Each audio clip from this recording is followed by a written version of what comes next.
அதை ஒழுங்கா விசாரிக்க மாட்டாங்கன்னு சொல்லிட்டு அது சிபிஐக்கே கோர்ட்டு மாத்திருக்காங்க அந்த இஷ்யூ ஆர்டர் போட்டு.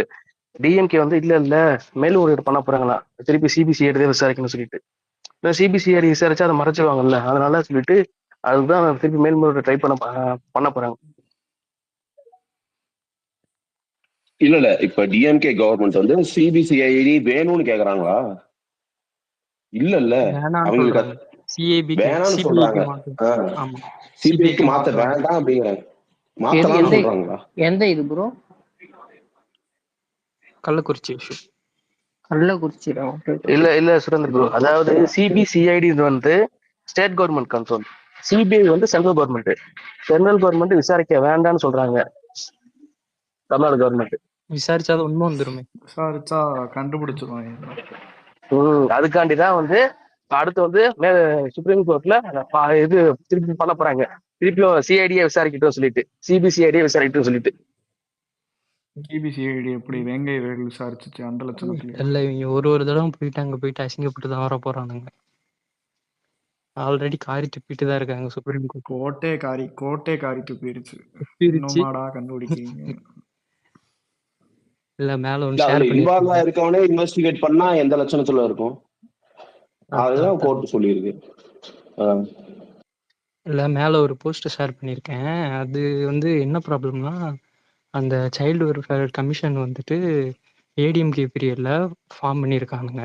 அந்த ஃபுல் பாடி எல்லாமே ஃபுல்லாக ஃபார்ம் பண்ணி வச்சுருந்துருக்கானுங்க. இவங்க வந்து பீரியடு இவங்க ஆட்சிக்கு வந்தோடனே அதை வந்து இன்னும் 3 வருஷம் இருக்கும்போது பண்ணுறாங்க. 3 வருஷம் இருக்கும்போது அந்த ஃபுல்லாக கேன்சல் பண்ணிட்டு இவங்க தனியாக வந்துட்டு ஃபார்ம் பண்ணலான் இருக்கும்போது அந்த கேன்சல் பண்ண கமிட்டியில் இருந்தவங்க எல்லாரும் கேஸ் கொடுத்து கோர்ட்டில் கேஸ் நிற்கிறதுனால அந்த கமிஷன் இன்னும் ஃபார்ம் பண்ணாமே இருக்குது. இப்போதான் ஒரு வாரம் முன்னாடி தான் வந்துட்டு சேர்மனுக்கு போஸ்டிங்கே ஜாப் நோட்டிஃபிகேஷன் விட்டானுங்க. ஆனால் கேஸ் இருக்கிற வரைக்கும் ஃபார்ம் பண்ண முடியாது. ஓகேவா? இது வந்து நான் போஸ்ட் போட்டு 2 வாரம் மேலே ஆச்சு. முந்தானேத்து என்ன நியூஸ் அப்படின்னா, இந்த கமிஷன்ல இருக்கிற அந்த போக்சோ ஆக்ட்ல இருக்கிற விக்டிம்ஸு சர்வைவர்ஸ் அவங்களோட டீட்டெயில்ஸ் எல்லாமே விஐடி காலேஜ் சோசியாலஜி டிபார்ட்மெண்ட் அந்த விக்டிம்ஸோட டீட்டெயில்ஸை வச்சு என்ன சொல்றது, ஒரு ப்ராஜெக்ட் மாதிரி பண்ணியிருக்காங்க. ரெடி பண்ணிட்டு இருக்காங்க. அந்த டேட்டா எப்படி கொடுத்தாங்க? அதான் இந்த கமிட்டியே இல்லையே, இது உள்ள இருக்கிறவங்க யாருனாலும் எடுத்து கொடுத்துடலாம் ஈஸியா. அப்போ அது கமிட்டியா இருந்தா தானே அது சேர்மன்ட்டையோ இல்லை யார்கிட்டயோ கேட்டு கொடுக்க முடியும். கமிட்டியே இல்லைங்கிற போது எப்படியாவது அவன் வாங்கிடலாம். அது யாருக்கும் தெரியக்கூடாது, ரொம்ப கான்ஃபிடென்ஷியலான விஷயம். அதை கொடுத்து அதுதான் அதோட மோட்டோவே. குழந்தைங்களுக்கு எதிராக நடத்தப்படுற பாலியல் வன்முறை வெளியே தெரியக்கூடாதுதான். இவங்க என்ன பண்ணிருக்கானுங்க, அந்த காலேஜ்ல இருந்துட்டு ஸ்டூடெண்ட்ஸை வந்து இது பண்ணிட்டு வீடு வீடா போயிட்டு அவங்ககிட்ட இவங்க காலேஜ் கிரியேட் பண்ண கொஸ்டின்ஸ் எல்லாம் கேட்டு இது பண்ணியிருக்காங்க. நீங்க அதை வச்சு ஒரு ரிசர்ச் மாதிரி பண்ணியிருக்கானுங்க. அது தெரிஞ்ச உடனே இப்போ ஸ்டாப் பண்ணிட்டாங்க போல. இது யாரு கொடுத்தாங்க, என்ன கொடுத்தாங்க, அதெல்லாம் இன்னும் நிக்குது. இது ஒரு இன்சிடென்ட்டா. நெக்ஸ்ட் ஒரு இன்சிடென்ட்டு, கொஞ்ச நாள் முன்னாடி அண்ணா நகர்ல ஒரு சின்ன பொண்ணு ரேப் கேஸ் ஒன்று வந்துச்சா, கேள்விப்பட்டிருந்தீங்கன்னா தெரியும். ஒரு ரேப் கேஸ். ஆமா, அதோட இது என்ன இப்போ போய்கிட்டு இருக்குதுன்னா, அந்த ரேப் கேஸ்ல வந்துட்டு ஃபர்ஸ்ட் ரேப் பண்ணதான் ஐடென்டிஃபை பண்ணிட்டு பொண்ணு ரொம்ப முடியாம இருந்தோடனே கீழ்ப்பாக்கம் ஜிஹெச்ல போய் அட்மிட் பண்ணியிருக்கானுங்க. கீழ்ப்பாக்கம் ஜிஹெச்சுக்கு போனோடனே அங்க இருக்கிற டாக்டர் வந்துட்டு இல்லை இது போலீஸ் ஏதோ பெருசா இருக்குது விஷயம், போலீஸ் கேஸ் பண்ணாதான் இது பண்ண முடியும்னு சொல்லிட்டு போலீஸை கூப்பிட்டு இது பண்ணோடனே உமன் போலீஸ் ஸ்டேஷன்ல இருந்து இன்ஸ்பெக்டர் பேர் வந்து ராஜின்னு நினைக்கிறேன், அவங்க வந்து அம்மா அப்பா இல்லாம அந்த பொண்ணுகிட்ட விசாரிச்சிருக்காங்க. இது ஃபர்ஸ்ட் நடந்தது. அதுக்கப்புறம் அந்த அம்மா அப்பாவை கேஸ் கொடுங்க வந்து அப்படின்னு சொல்லிட்டு போலீஸ் ஸ்டேஷன் கூப்பிட்டு போயிட்டு அவங்கள ரொம்ப சித்திரவதை பண்ணி கொடுமைப்படுத்தியிருக்கானுங்க. பண்ணிட்டு இதெல்லாம் தெரிஞ்சு அதுக்கு அது பண்ணும்போது யாரும் ஆடியோ எடுத்தாங்களா இல்லை வீடியோ எடுத்தாங்களா என்னன்னு தெரியல. ஒரு 10 நாள் 12 நாள் கழிச்சு அந்த வீடியோ வந்து ஆன்லைன்ல லீக் ஆயிடுச்சு. வீடியோவோ ஆடியோ லீக் ஆயிடுச்சு. அது வந்துட்டு டைம்ஸ் ஆஃப் இந்தியா பேப்பர்ல வந்து லீக் ஆனோடனே அந்த ஆர்டிக்கலை பார்த்து கோர்ட்டா வந்துட்டு தானா பொதுநலனுக்காக எடுத்து விசாரிச்சதுல தெரிஞ்சிருக்கு இந்த மாதிரி நடந்திருக்கு அப்படின்னு சொல்லிட்டு. அதுக்கு அடுத்து யாரு பண்ணாங்க அப்படின்னு சொல்லிட்டு பண்ணது யாரோ தான் எனக்கு தெரிஞ்சு. ஆனா சம்மந்தமே இல்லாம அந்த தெருவுலயே இருக்கிற ஒரு தண்ணி கேன் போட வந்த ஒரு பையன் மேல கேஸ போட்டு உள்ள தள்ளி வச்சிருக்கானுங்க. இப்போதைக்கு தள்ளி வச்சிருக்கானுங்க. இது ஹைகோர்ட்ல போய் கேஸ் நின்னோடனே ஹைகோர்ட்ல என்ன சொல்லியிருக்காங்கன்னா, என்ன நீங்க நடத்துறீங்க? ஒரு போலீஸு, அதுவும் உமன் போலீஸு நீங்களே போயிட்டு இப்படிலாம் பண்ணலாமா? அப்படின்னு சொல்லிட்டு காரி துப்பிட்டு இந்த கேஸ் உடனடியா சிபிஐக்கு மாத்திருக்காங்க. இவங்க தான் நம்ம தமிழ்நாடு கவர்மெண்ட் தான் சிபிஐ வேணான்னு சொல்லிட்டு சுப்ரீம் கோர்ட்ல அப்பீலுக்கு போயிருக்கானுங்க. சுப்ரீம் கோர்ட் கோர்ட் வந்துட்டு ரொம்ப ஆமா ஆமா ஆமா கோர்ட் வந்துட்டு ரொம்ப இதா சொல்லி இருக்குது. மணிலாம் கூட இதை பத்தி ஒரு ஆமா ஆமா ஆமா செப்பரேட்டாவே ஒரு யூடியூப்ல இன்டர்வியூல சொல்லியிருப்பாரு. பேசியிருந்தாரு. சுப்ரீம் கோர்ட்டுக்கு அப்பீலுக்கு தமிழ்நாடு கவர்மெண்ட் போயிருக்கு சிபிஐக்கு மாத்தக்கூடாது அப்படின்னு சொல்லிட்டு. சரி சுப்ரீம் கோர்ட் ஆமா போனாங்கன்னா ஆமா சுப்ரீம் கோர்ட்டு அதே மாதிரி இல்ல, அது ஒரு ஆர்கனைஸ்ட் கிரைம் அப்படின்னு சொல்லிட்டு தான் வந்து அதான் சந்தேகிக்கப்படுது. அதனால திட்டிட்டு திவாகர் நீ சொல், இன்னும் கொஞ்சம் புள்ளி விவரம் கொஞ்சம் கரெக்டா சச்சின் திவாகர் நோட் பண்ணி வச்சுக்கோ, ம். பயங்கரமான ஆளு, இன்ஃபர்மேட்டிவ். ஆ, நான் கேட்டிருக்கேன் அதான் கேட்டிருக்கேன். அன்னைக்கே சொல்லுங்க பேசியிருக்காரு. சொல்லுங்க. சுப்ரீம் கோர்ட்டுக்கு போய் சோ இந்த கமிஷன் வந்து இப்ப ஃபங்க்ஷனலாவே இல்ல. ஒரு ஆனா அதோட ஆர்கனைஸ்டா இல்ல. டென்யூர் வந்து அங்கங்க இருக்குது, ம்ஹும், அங்கங்க இருக்குது, ம்ஹும், ஆர்கனைஸ்டா இல்ல. ம்ஹும். அது இன்னைக்கு நடந்த விஷயம் ரொம்ப வந்துட்டு கொடுமை. என்னன்னா, இன்னைக்கு வந்துட்டு இந்த ம், ஹொசூர்ல வந்துட்டு அந்த இது நடந்துச்சுல்ல மர்டரு. அது என்னன்னா மர்டர் நடக்கல, ஹாஸ்பிட்டல்ல ஆமா. சீரியஸா இருக்காரு. அந்த ம்ஹும். லாயர் வந்துட்டு ஆக்சுவலா அந்த வெட்டினவன் வந்துட்டு அந்த கோர்ட்லயே வந்து டைப் ரைட்டரா தான் ஒர்க் பண்றான். ஓ. டைப் ம்ஹும். ரைட்டரா ஒர்க் பண்றான். அந்த ஒர்க் பண்றவனோட ஒய்ஃபுக்கு இந்த லாயர் வந்துட்டு ஏதோ தொல்லை பண்ணியிருப்பான் போல. அந்த ஒய்ஃபுமே லாயரா தான் ஒர்க் பண்ணுது போல அந்த இதுல கோர்ட்ல. ஏதோ தொல்லை பண்ணிருக்கு, ஏதோ பிரச்சனை. இல்லைங்க, கோர்ட்ல இல்ல, அதான் கோர்ட்ல தான் வேலை செய்யறாங்க. அங்க சட்டம் கிடைக்காதுன்னு இவரே கையில இல்ல இல்ல சட்ட போய் எழுதி கொலை இல்ல இல்ல பண்றதெல்லாம் ஃபர்ஸ்ட் அதெல்லாம் போய் ரொம்ப கேஸ் கொடுத்துருக்காரு. கேஸ் கொடுத்துட்டு இவங்க ஆ. வந்துட்டு அந்த லாயர் அசோசியேஷன் மூலியமா போயிட்டு போலீஸ் ஸ்டேஷன்ல போயிட்டு ம்ஹும், கேஸை வாபஸ் வாங்க ம்ஹும். வச்சிருக்காங்க போல. அதுக்கப்புறம் நேத்தோ ஓ. முந்தா நேத்தோ தான் ஏதோ பெரிய பிரச்சனை ஆகி போயிருக்கு போல. அதனால அந்த கோவத்துல தான் இன்னைக்கு போய் வெட்டிட்டாரு. வெட்டிட்டு அப்படியே போய் அதே கோர்ட்ல மேஜிஸ்ட்ரேட்ட சரண்டர் ஆயிருக்காரு. ம்ஹும், ம்ஹும். போய் அவரே வந்துட்டு கன்ஃபஸ் பண்ணிட்டாரு இந்த மாதிரி அப்படின்னு சொல்லிட்டு. இன்னும் நிறைய இருக்குது. முடிஞ்சா என்னோட ஐடிக்குள்ள போய் பாருங்க என்னென்ன போட்டுருக்காங்க சொல்லிட்டு. இல்ல இது இந்த இந்த லட்சணத்துலதான் இந்த லாயர்ஸ் எல்லாம் உட்காந்துட்டு போராடிட்டு இருக்காங்களா இப்ப? ஆமா ஆமா அதான் சொல்றேன்ல, அசோசியேஷன்ல ஒரு பெரிய இது சப்போர்ட் இருக்குதுன்னு நினைக்கிறேன். ஓகே. அது மாதிரி நேத்து ஒரு நியூஸ் வந்துச்சுல்ல, நெல்லை டவுன் பகுதியில வந்துட்டு பெரிய தெரு மக்கள்லாம் வந்துட்டு போராடுறாங்க. அதுக்கு வந்துட்டு டிவிக்கு நம்ம இதுல இருந்து வந்துட்டு போய் ஆமா ஆதரவு ஆமா தெரிவிச்சு. அதான் லேண்ட் அது கூட வந்துட்டு இந்த பிளாக் பந்தர் எல்லாம் வந்துட்டு என்ன விஷயமே தெரியாம போய் உட்கார்ந்துருக்காங்கடா அப்படிங்கிறலாம் போட்டதுனால அதுக்கப்புறம் வந்துட்டு அந்த இதுல இருக்கிற என் ஃப்ரெண்டுகிட்ட ஃபோன் பண்ணி என்ன இதெல்லாம் என் டீட்டெயிலாம் கேட்டேன். அது வந்துட்டு பெரிய தெரு இதுல வந்துட்டு 50-60 வருஷமா இருக்கிறாங்க. அந்த பெரிய தெரு பேட்டை ரோடு இருக்குல்ல சேது ப்ரோ, பேட் அங்க ரோடு நெசவால குடியிருப்புங்க. கலைஞர் காலனின்னு இவங்க தான் பேர் வச்சாங்க. கலைஞர் காலனிலாம் கிடையாது. அதுவும் சொன்னேன், தெளிவா சொன்னேன். அது கலைஞர் காலனிலாம் கிடையாது, அது இவங்களா சொல்லிட்டு இருக்குது. அது வந்துட்டு பேட்டை ரோடுல இருக்கிற அந்த ஏரியா மெயினா என்ன 50-60 வருஷமா இருக்காங்க. அது பட்டா இடம் தான். அவங்கள வந்துட்டு இப்போ காலி பண்ண சொல்றாங்க. காலி பண்ண சொல்றதுக்கு காரணம் என்னன்னா, போன வருஷம் வந்துட்டு ஒரு வீடு இடிஞ்சு விழுந்தது இல்ல, அந்த வீடு அது வந்துட்டு அந்த ஏரியா வந்துட்டு ஒரு வாய்க்கால் போகும். அது எப்படி சொல்லுவாங்க வாய்க்கால? வாய்க்கால்னு தான் சொல்லுவாங்க. வாய்க்கால் இல்ல, வேற அந்த ஏரியால ஓட ஆமா. அந்த இது போற இங்கிலீஷ்ல ஸ்ட்ரீம். அந்த அந்த இதுலதான் அந்த வீடு, அங்க உள்ள வீடுகள் எல்லாமே இருக்குது. அதனாலதான் வந்துட்டு அங்க நம்ம பொதுவா நம்ம இதுல வந்துட்டு வெள்ளம் இதெல்லாம் வராது. போன வருஷம் வந்த வெள்ளத்துக்கு வந்துட்டு அந்த வீடு முழுசா இடிஞ்சு விழுந்துருச்சு. ஓகேவா? அதுக்கு கவர்மெண்ட் சைடு தளபதி கூட காம்பன்சேஷன் கொடுத்தாரு அந்த வீடு தான் முழுசா இடிஞ்சு விழுந்துருச்சு. அந்த வீடுக்கு கவர்மெண்ட்ல இருந்தோ கட்சியில இருந்தோ எதுவுமே யாருமே கொடுக்கல, நம்ம மட்டும் தான் வந்துட்டு அது கொடுத்துருந்தோம். ஓகேவா? அதனால அதை காரணம் காட்டி இப்போ வந்துட்டு 18ஆம் தேதி வந்துட்டு எல்லாத்தையும் காலி பண்ண சொல்லியிருக்காங்க. அவங்க நாங்க 50-60 வருஷமா இங்கதான் இருக்கிறோம், எங்க காலி பண்றது. இல்ல இல்ல இல்ல இல்ல நான் ஒரு விஷயம் எக்ஸ்ட்ரா சொல்லிக்கிறேன்.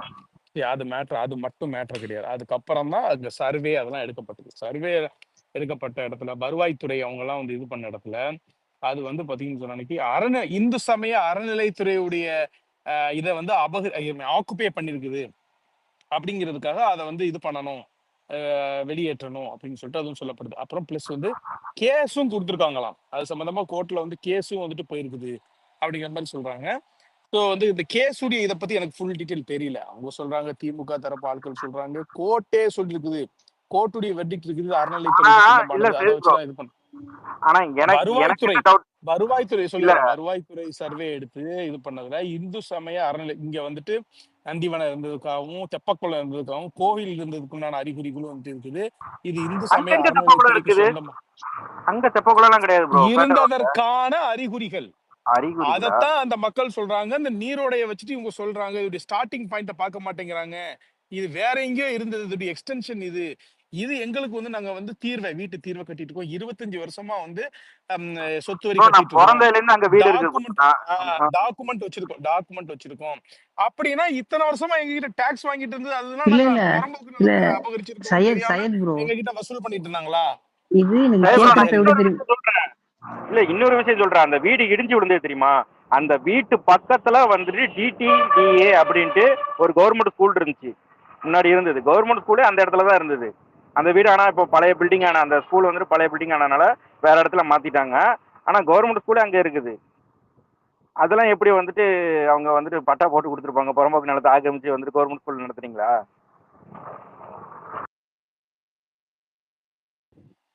முதல்ல தீர்வ வரி எல்லாம் வந்து கட்டியிருக்காங்க, வருஷமா கட்டிட்டு இருக்காங்க. ஆமா எல்லாமே இருக்குது. இப்போ அவங்க வருவாய்த்துறை தான் இப்போ வந்து மெயின் திங் வந்து அந்த மக்கள் கிட்ட சொல்ற ரீசன் தான் இது வந்து போன வருஷம் மழை வந்திருக்குது, அதனால வந்துட்டு நீங்க வந்து இது பண்ணிக்கோங்க, இது நாங்க இடிக்கிறோம் அப்படின்னு சொல்லிட்டு சொல்றதுக்கு. ஆனா என்ன மேட்டர்னா வருவாய்த்துறை வந்து இது அறநிலைத்துறைக்கு சொந்தமானது அப்படிங்கிறது டிக்ளேர் பண்ணிடுச்சு.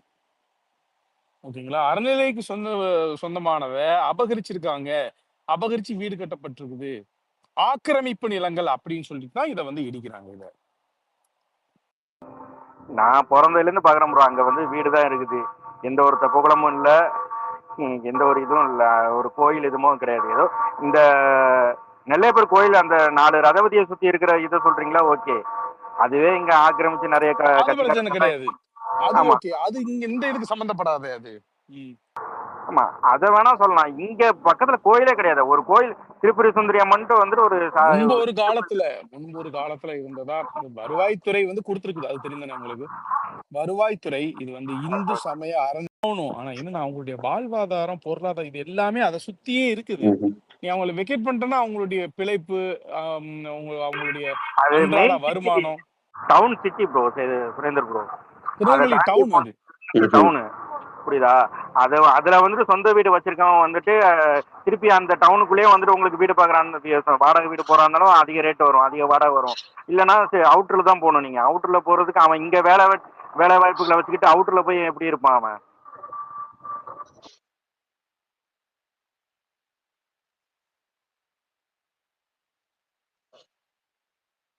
இதெல்லாம் மட்டும் கரெக்டா வேலை செய்திவன அறநிலைத்துறைக்கு சொந்தமானது. அது இந்த இந்த இதெல்லாம் மட்டும் எளிய மக்களுடைய இடங்களை வந்துட்டு எடுக்கிறது, அந்த இதெல்லாம் மட்டும் சட்டம் கிளீனா சட்டம் வேலை செய்யுது. பிளாட்ஃபார்ம்ல கடை போட்டிருக்கிறவன் அந்த இதெல்லாம் மட்டும் கரெக்டா வேலை செய்யுது. இல்ல எனக்கு ஏன் என்னன்னா சையத் ப்ரோ, அதாவது வந்து இப்ப இருக்கா கூட பரவாயில்ல, இருந்ததா அறிகுறி. அப்படி இவங்க கோர் ஐடியாலஜிக்கு இது ஆப்போசிட்டா இருக்கு, இருக்கிற மக்கள் அதுக்கு மொத்தமா ஆப்போசிட்டா இருக்கு இது. இந்த சான்றுகள் என்னங்கிறது டீடைல்டா நீ அந்த கேஸ் கட்டு உள்ளக்க போகணும். இல்ல அதான் ப்ரோ, அது இருந்தா கூட நந்திவனம் இருந்ததா சான்று இருக்குது. இல்ல சையத் ப்ரோ, நான் என்ன சொல்றேன்னா அது இப்ப இருந்த ஓகே இருந்தா கூட சொல்லிட்டேன், இவங்க கோர் ஐடியாலஜிக்கு இது ஆப்போசிட்டால இருக்கு. இப்ப மக்கள் இத்தனை வருஷமா இருந்தாங்கன்னா இதுக்குள்ள ஐடியாலஜி எல்லாம் வராது. இல்ல அப்படி சொல்றேன்டா, இவங்களோட பேஸ் என்னடா வராது அப்படி சொல்ல ப்ரோ. இவங்க அப்போஸ் பண்றாங்களா அதுக்கு சொல்றேன். இவ்வளவு வருஷம் மக்கள் இருந்தாங்கன்னா அது அப்படிதானே வரும், இவங்க அப்படித்தானே எல்லாத்தையும் சொல்லுவாங்க. புரியுதா? அப்புறம் எப்படி உங்களுக்கு பட்டா கொடுத்தாங்க? இவங்களுக்குலாம் பட்டா இருக்கா? இவங்களுக்குலாம் கிடையாது, பட்டா கிடையாது. டாக்குமெண்ட் வச்சிருக்காங்க, வில்லங்கும் கரெக்டா இருக்குது, பட்டா மட்டும் சொத்து பட்டாவே இல்லாம எப்படி சொத்து வரி எல்லாம் வாங்குறாங்க? அதெல்லாம் கொடுத்திருக்காங்கங்க. அதுதான் சொல்றேன், இங்க கவர்மெண்ட்லயே ஒரு ப்ராப்பர் ஒரு ப்ரொசீஜர் ஃபாலோ பண்றது இல்ல. அப்போ இங்க இருக்கக்கூடிய அரசு துறை அதிகாரிகள், வருவாய்த்துறை அதிகாரிகள், இவங்க எல்லாம் வந்துட்டு எங்கேயோ ஒரு மிஸ்மேனேஜ்மெண்ட் நடந்திருக்குது. நீங்க all of the sudden one fine டேல வந்து அந்த மக்கள் எல்லாம் இந்த டெட்லைன் கொடுத்து இந்த அல்டிமேட்டம் கூட நீங்க எல்லாம் உங்களுக்கு கெடுது வந்துட்டோம், நீங்க வந்து வீட்டை இடிச்சிருவோம் அப்படின்னு சொன்னா அவங்களுக்கு எப்படி இருக்கும்? அது அதனாலதான் மழை வெயில்னு பார்க்காம அவங்க போராடுறாங்க, உட்கார்ந்துருக்காங்க. இந்த மாதிரி சூழ்நிலை நீங்க பாதிக்கப்பட்ட மக்கள் பக்கத்துல தான் நீங்க நிக்க முடியும். சட்டம் கிட்டன்னு சொல்லிட்டு நீங்க வந்து எடுத்துட்டு வரீங்க. நீங்க எப்படி அவங்க கிட்ட இருந்து வரி வாங்குனீங்க?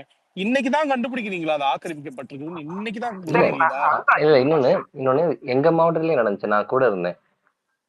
எங்க மாவட்டத்திலேயே வந்து ஜப்தி பண்றதா வந்து இது வந்து அரசாங்கம் சொந்தமானது அப்படின்னு வந்து சொல்றாங்க. மக்கள் அப்படியே பேயாட்டம் மக்கள் அவ்வளவு இதாயிட்டாங்க. நான் கூட இருந்து பார்த்தேன். அவ்வளவு ஃபோர்ஸா வந்து பேசுறாங்க, எல்லாத்தையும் தூக்கி போடுறாங்க. ஒரு அராஜகம் மாதிரி பண்ணாங்க. அப்புறம் ஆமா. எல்லாம் வந்து அப்புறம் போராட ஆரம்பிச்சாங்க. அந்த டைம்ல இங்க இங்க வந்து இங்க இங்க சீமான் இந்த பக்கம் வந்திருந்தப்பல அப்ப வந்து இந்த பேச அப்புறம் வைரல் ஆயிடுச்சு கொஞ்சம். அதுக்கப்புறம் என்னன்னா அங்க இருந்து நோட்டீஸ் விட்டாங்க, கொஞ்சம் டைம் ஆகும்ட்டு.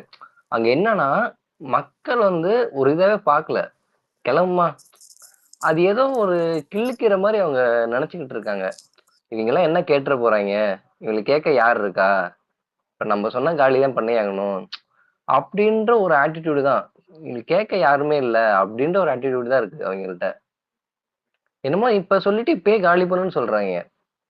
அவங்க எத்தனை வருஷமா அங்க குடியிருக்காங்க அந்த மாவட்டத்துல? அந்த மாவட்டத்துல எத்தனை ஒரு 100 வருஷமாச்சும் இருக்கும்.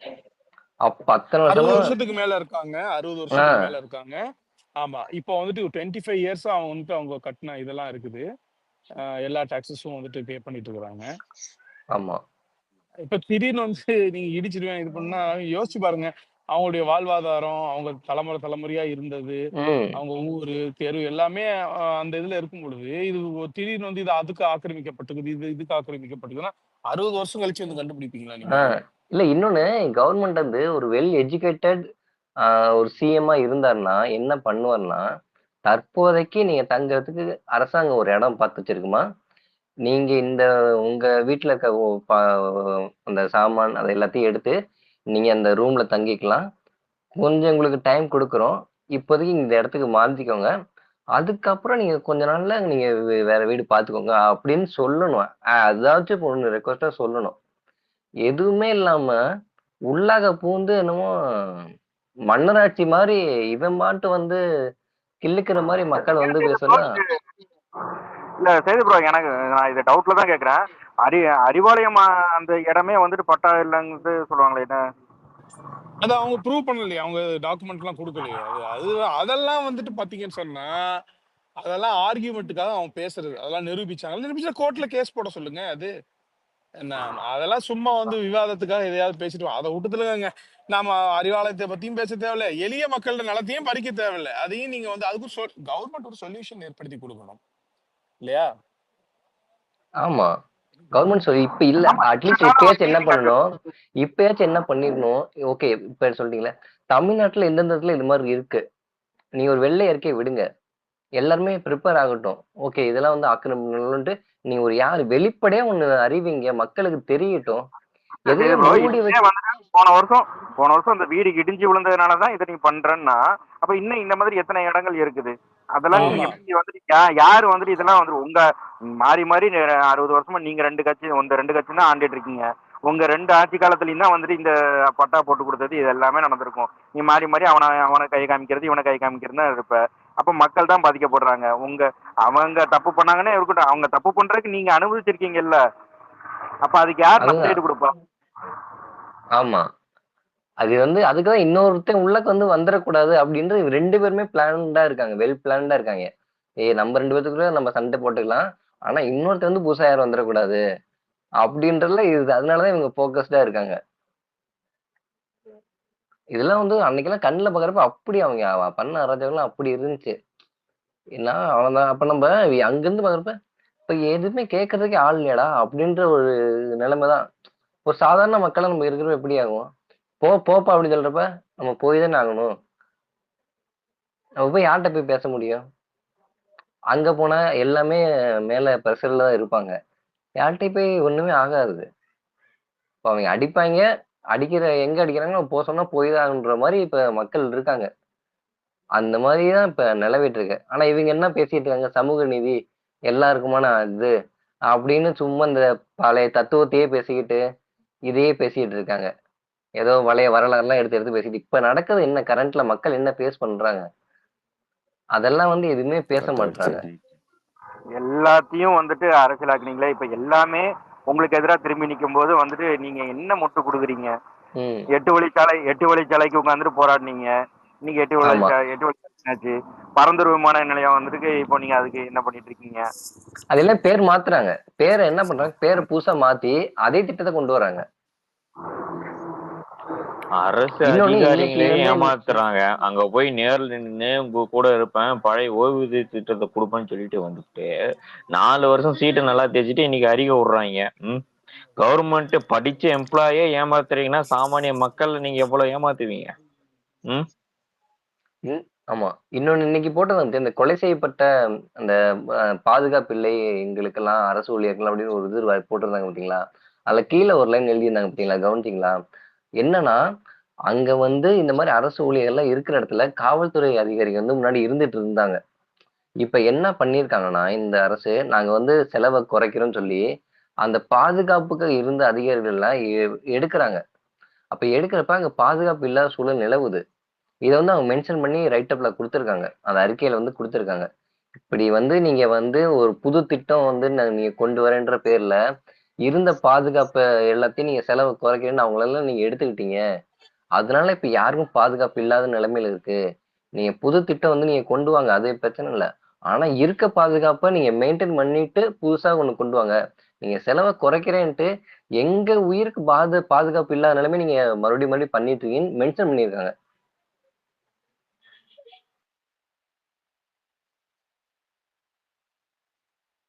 இல்ல சையத், இன்னைக்கு வந்து டிஎம்கேவோட செயல் திட்டம் அது நடந்தது இல்லை உங்களுக்கு? நிறைய தீர்மானம் நிறைவேற்றிருக்காங்க, ஓகேவா? அது மேக்சிமம் பண்ணது எல்லாமே வந்து பிஜேபிக்கு அகேன்ஸ்டா. அதாவது இந்த கேஸ்ட் சென்செக்ஸ் எடுக்காம டிலே பண்றது, ஹிந்தி இம்போஷனு, மணிப்பூர் வன்முறை. ஏண்டா நம்ம ஊர்லயே இத்தனை வன்முறை போயிட்டு இருக்கு, இத்தனை கொலை நடக்குது, கள்ளக்குறிச்சியில இத்தனை மரணம் நடந்தது. இதெல்லாம் கேட்கறது டிப்பு இல்லாம நீங்க உட்காந்து மணிப்பூருக்கு வந்து அந்த நியாயம் கேட்டு. ஆமா ஆமா ஆமா மணிப்பூர் விஷயத்த பேச வேண்டிதான். அதுக்கு ஒரு கண்டனம் நிச்சயமா சொல்லணும். இங்க இருந்து ஒரு குரல் எழுப்பணும். அது ஓகே. இங்க நடந்துட்டு இருக்கக்கூடிய பிரதான பிரச்சனைகளை டிஸ்கஸ் பண்ணாம மணிப்பூரை பத்தி மட்டுமே பேசு பேசு அப்படின்னா இங்க உங்களுக்கு ஓட்டை போட்டுட்டு உங்களை ஆட்சியில தேர்ந்தெடுத்து உட்கார வச்சுக்கிட்டு அமைதியா போக முடியும் இங்க? மக்கள் ரொம்ப ஆர்வமா இருக்காங்களா அவங்கள மறுபடியும் திமுக ஆட்சியில் அமர்த்துறதுக்கு? ரொம்ப மணிப்பூர் மாதிரி மாத்துறதுக்கா? ஏயா ரொம்ப உனக்கு 40 எம்பியை லட்டு மாதிரி தூக்கி கையில நாங்க கொடுத்துட்டோம். எங்களுக்கு பிஜேபியே வேணான்னு சொல்லிட்டோம். அடிப்படையிலேயே அடிச்சு அமிச்சிட்டோம். நீ வச்சிருக்க எம்பியை வச்சு நாடாளுமன்றத்துல உன்னால என்ன சட்டப்பூர்வமா ஒரு விஷயம் பண்ண முடியுமோ அதை பண்ணு. அதை விட்டுட்டு இங்க இருக்கிற ஊபியில விட்டு மணிப்பூர் கலவரம், உத்தரப்பிரதேசம் மக்கள் கவனத்தை இருப்ப இன்னும் எவ்வளவு நாளைக்கு தான் நீ ட்வீட் போட்டுட்டு இருப்ப சொல்லுவாங்க? எவ்வளவு நாளைக்கு தான் இந்த ட்வீட் போட்டுட்டு இருப்ப? ஏங்க பண்ணல, எதுக்குங்க பண்ணல, எப்படிங்க பண்ண போறீங்கன்னா சரி நீங்க சொல்றீங்கன்றான். சரிங்க நாங்க ஆட்சிக்கு வந்துடும், நீங்க ராஜினாமா பண்ணிட்டு வந்துறீங்க, நாங்க வந்து பண்ணிடுறோம். தற்கூரி மாதிரி பேசாதீங்கன்றான். எனக்கு ஒண்ணும் விளங்க இல்லையே, இதுல என்ன தற்கூரி தானே இருக்கு? 75 வருஷம் பாரம்பரியம், 4 தடவை முதல்வரா இருந்த கட்சி இன்னைக்கு தத்தளிக்கிறது காரணம் என்னன்னா நிர்வாகத்தை சரியா நிர்வகிக்க முடியாத முதல்வர் தானே காரணம். எந்த விதத்துல இந்த ஆட்சி கட்டுக்கோப்பா, எந்த விதத்துல எந்த துறையாவது இருக்கா கட்டுக்கோப்பா? முதல்வர் கையில இருக்கு, காவல்துறையில இருந்து எந்த உதாரணத்தை சொல்லி இந்த ஆட்சியை நீங்க காப்பாத்தீங்க வர எலெக்ஷன்ல? வெறும் பிஜேபி காரணம் காட்டியா? 1000 ரூபாய் கொடுத்த பெண்களுக்கு பஸ் விட்டாங்க, உயிரை யார் காப்பாத்துவா?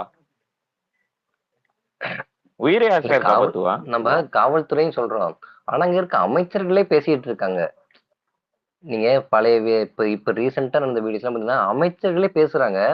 உங்களால கீழே இருக்க எங்கேயோ தூரத்துல இருக்க ஒரு காவல்துறை அதிகாரிகள் பேசினாங்களா உங்களுக்கு தெரிய வராது. ஆனா நீங்க உங்க கூட இருக்க அமைச்சர்கள் பேசுறதெல்லாம் உங்களுக்கு கண்டிப்பா தெரிஞ்சிருக்கணும். அது கூட அப்டேட்டா நீங்க இல்லைன்னா நீங்க ஒரு அமைச்சரா இருக்க அன்ஃபிட் தான். அமைச்சர்கள் இப்படி பேசுறப்ப இப்ப காவல்துறை என்ன எப்படி பேசுவான்? அப்பா இவர் எப்படி பேசுறப்ப அப்ப காவல்துறை எப்படி பேசுவான்? மன்னன் எவலியோ குடிகள் அவலி. அப்படிதான் மன்னன் எப்படி இருக்கானோ அது மாதிரிதான் கீழே இருக்க இவங்களும். மன்னனே அராஜகமா இருக்கான், அதனாலதான் இப்படி எல்லாமே இருக்காங்க. அராஜமா இல்லைங்க. திரைய கண்ணுல போட்டு மறைச்சு உட்காந்துட்டு இருக்காரு. திரைய கண்ணுல போட்டு தமிழ்நாட்டில் நல்ல ஆட்சி மட்டுமே நடக்குதுன்னு திரைய இல்ல கண்ணுல இவங்க போட்டு வந்துட்டு உட்காந்துட்டு இருக்காரு பாத்தீங்கன்னா முதல்வர் அவர்கள். இங்க இருக்கக்கூடிய பிரச்சனைகள் எல்லாத்தையும் புறந்தள்ளிட்டு பாஜகவை ஃபோக்கஸ் பண்ணி வந்து கொண்டு இப்ப இவன் அண்ணாமலை எல்லாம் வந்தா அவங்களுக்கு ரொம்ப நல்லது, அது தெரிஞ்சுக்கங்க முதல்ல. அண்ணாமலை எல்லாம் வந்தா யாருக்கு நல்லதுன்னா டிஎம்கேக்கு நல்லது. ஏன்னா இப்ப அண்ணாமலை ஏதாவது பேச ஆரம்பிப்பாரு, பேச ஆரம்பிச்சேன்னு சொன்னு வைங்களேன், சங்கி உள்ள வரக்கூடாது அப்படிங்கிற பேர்ல நீங்க வேற ஏதாவது அந்த மாதிரி பண்ணலாம். இப்ப கொஞ்ச நாளா அந்த சத்தம் இல்லைங்கிறனால உங்களுக்கு அது கொஞ்சம் உங்களுக்கு வந்து பின்னடைவு தான் அது. ம். ஆமா இப்ப இங்க இங்க அப்ப இங்க இங்க ஈஸிடா. பாஜகவுக்கு பின்னடைவு இல்ல. அண்ணாமலை உள்ள வந்தா அவங்க அதாவது அண்ணாமலையை பெருசா காட்டி தளபதி சின்னதா காட்டுவானுங்க. ஓகேவா? நம்ம இப்ப டிஎம்கே எதிர்க்கும் போது பாருங்க, அண்ணாமலை சொல்றது இவரு சொல்றாரு சொல்லி நம்மளுக்கு பெயிண்ட் அடிப்பானுங்க. சோ அவனுங்க வந்து லாஜிக்கா அவனுக்கு வெயிட் பண்ணிட்டு இருக்கானுங்க இங்க அண்ணாமலை உள்ள இருக்கக்கூடிய வரணும். அரசு ஊழியர்களுடைய பிரச்சனை என்ன, அவங்க வந்துட்டு அஜிடேட்டடா இருக்காங்க. மருத்துவர்கள் இடங்கள் வந்துட்டு இன்னும் காலியா இருக்குது. மருத்துவர்களுக்கு பாதுகாப்பில் சொல்லிட்டு பிரச்சனை. இங்க இருக்கு கேஸ் மானியம் பெறல, சரி சரி ப்ரோ, இந்த எனக்கு பால் விலை உயர்வு, மின்சார கட்டணத்தை வந்து மாதம் ஒரு முறைக்கு வந்துட்டு ஆக்கல, எவ்வளவோ பிரச்சனைகள் அன்றாட. இவங்க கடைசியா இந்த தமிழ் புதல்வனுக்கு ஒரு 1000 ரூபாய், அந்த இது இல்லத்தரசிகளுக்கு ஒரு 1000 ரூபாய், அது எல்லா ஃபேமிலிக்கு ஏதாவது லாஸ்ட் ஒரு 6 மாசத்துல இதெல்லாம் கொஞ்சம் பண்ணி விட்டு திரும்ப எலெக்ஷனை மீட் பண்ணிடலாம் அப்படின்னு சொல்லிட்டு நம்பிட்டு இருக்கிறாங்க. இந்த சட்டம் ஒழுங்கு பிரச்சனை, விலைவாசி உயர்வு, மக்களுடைய அன்றாட தேவைகள், இது எல்லாத்தையும் ஒரு புறந்தள்ளிட்டு லாஸ்டா வந்து இந்த ஸ்டூடெண்ட்ஸுக்கு ஒரு 1000 ருபீஸ், ஒரு ஃபேமிலி இல்லத்தரசிகளுக்கு வந்துட்டு ஒரு 1000 ருபீஸ் மந்த்லி அடிச்சு விடுங்க அப்படின்னு சொல்லிட்டு பண்ணிடலாம். சையத் ப்ரோ, ஒரு விஷயத்த கவனிச்சிங்களா நீங்க?